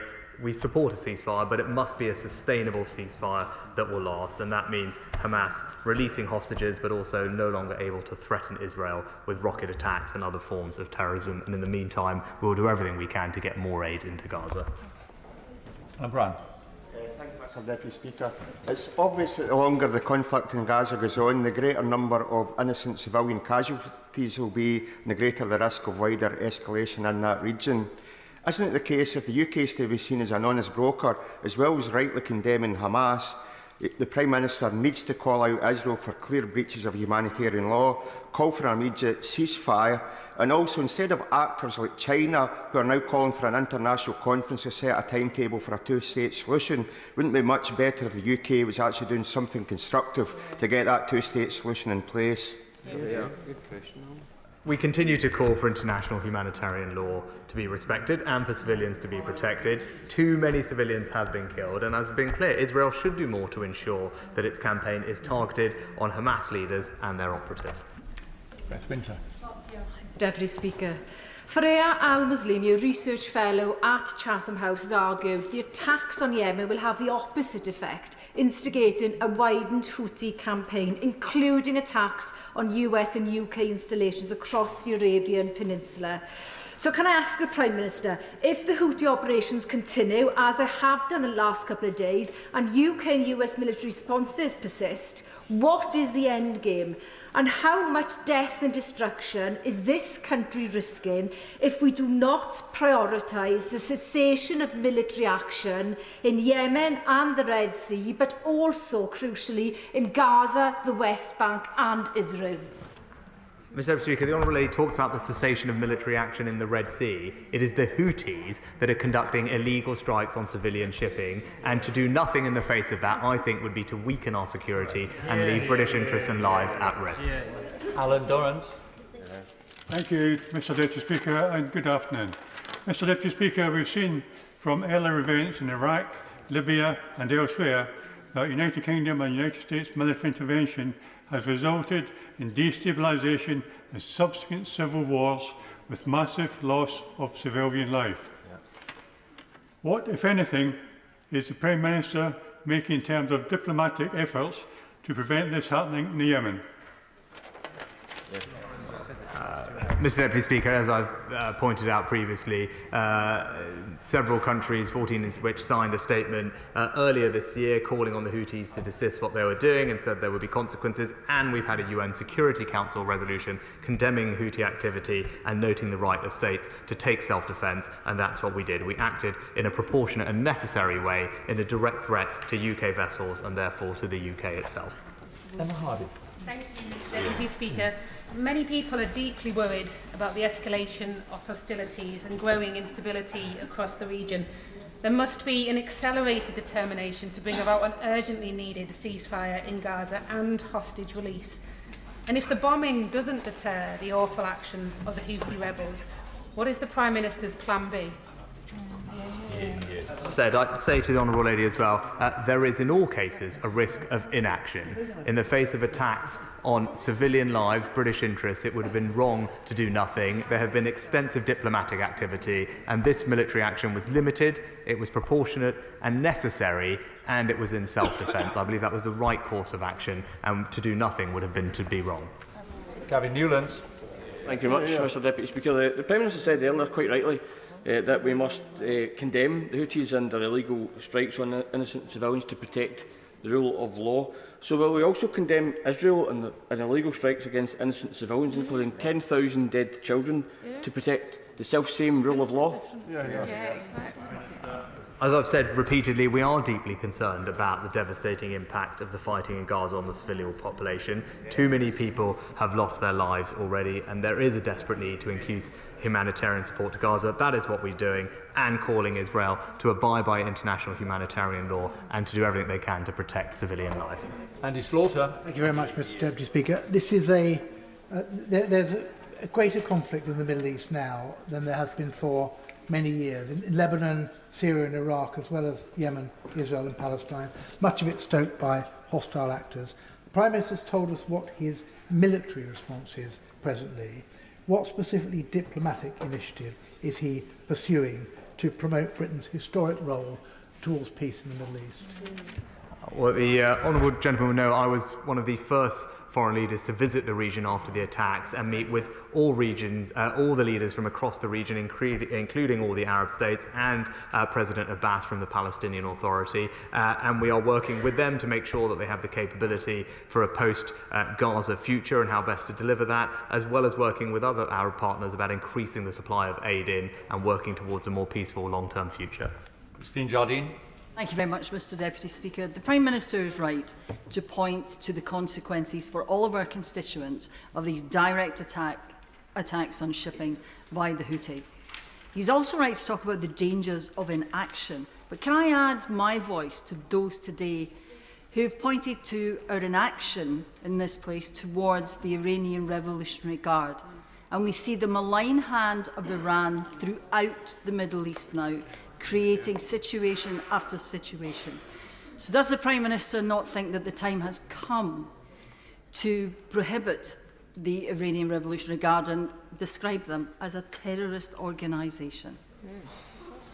Well, Mr Deputy Speaker, we don't comment on prescription decisions, but I agree with the Honourable Lady that the behaviour of the Iranian regime, including the IRGC, does pose a significant threat to the safety and security of the UK and our allies. That's why we've sanctioned over 400 individuals, including the IRGC in its entirety. We've passed new laws like the National Security Act, which give us the powers we need to keep us safe, and we will continue to work closely with allies to make sure we implement the most effective ways of reducing Iran's malign influence in the region. Final question, Jonathan Edwards. Mr Deputy Speaker, the Prime Minister has emphasised throughout the debate that it was not an act of escalation, but surely the key determinant of that is how the action is perceived by forces in the Middle East and the wider Arab population. Saudi Arabia, Turkey, Jordan and Egypt, countries we would not describe as anti-Western in any way, have all expressed varying degrees of concern. Is he not worried at all that many of the key players in the region view the military action as escalatory?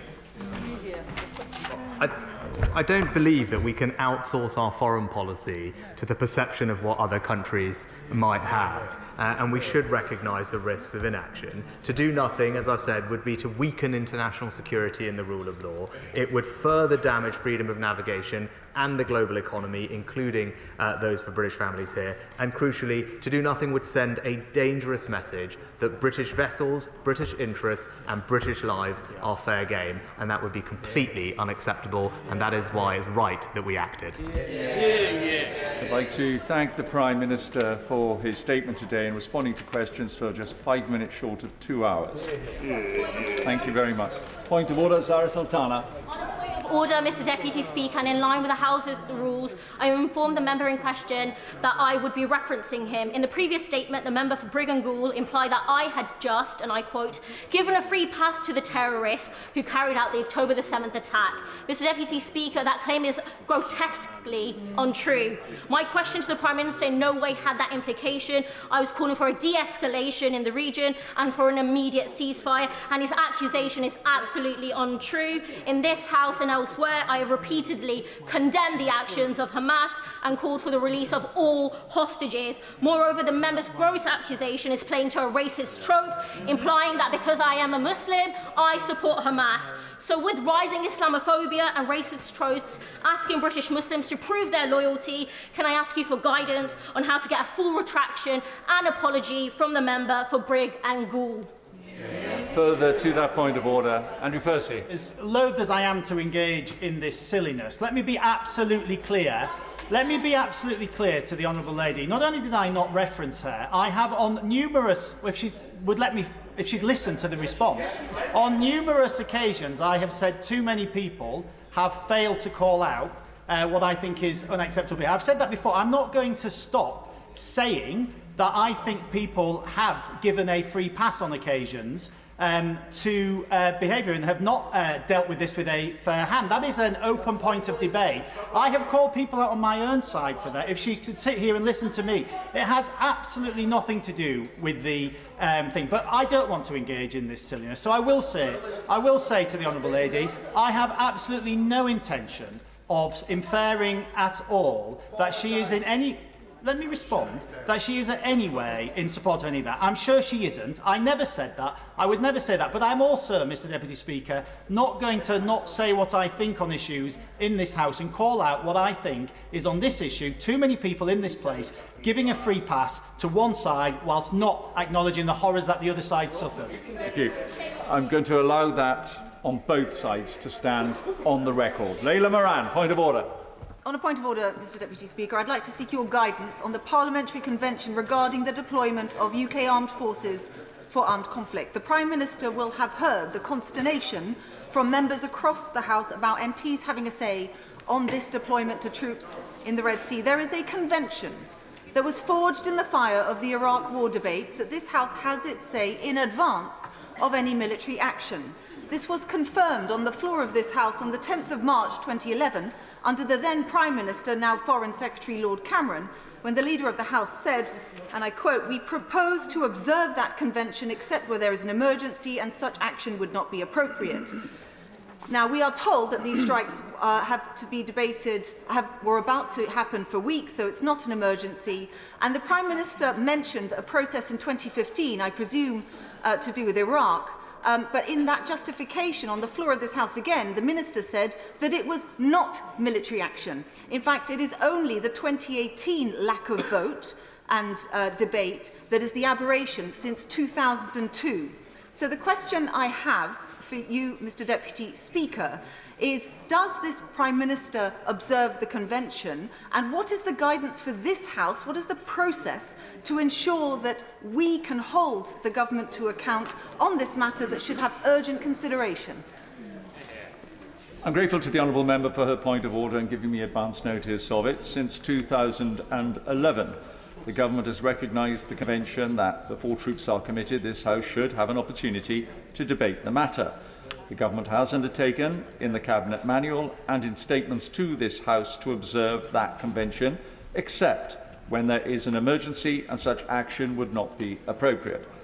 It is for the government to explain to the House why prior parliamentary authorisation was not appropriate in this case, and as she will have heard, he was asked directly by Mr Ford about pre-authorisation, and the House heard the Prime Minister's response to that question. So thank you very much. We will now pass on to the presentation of bills. Sarah Olney.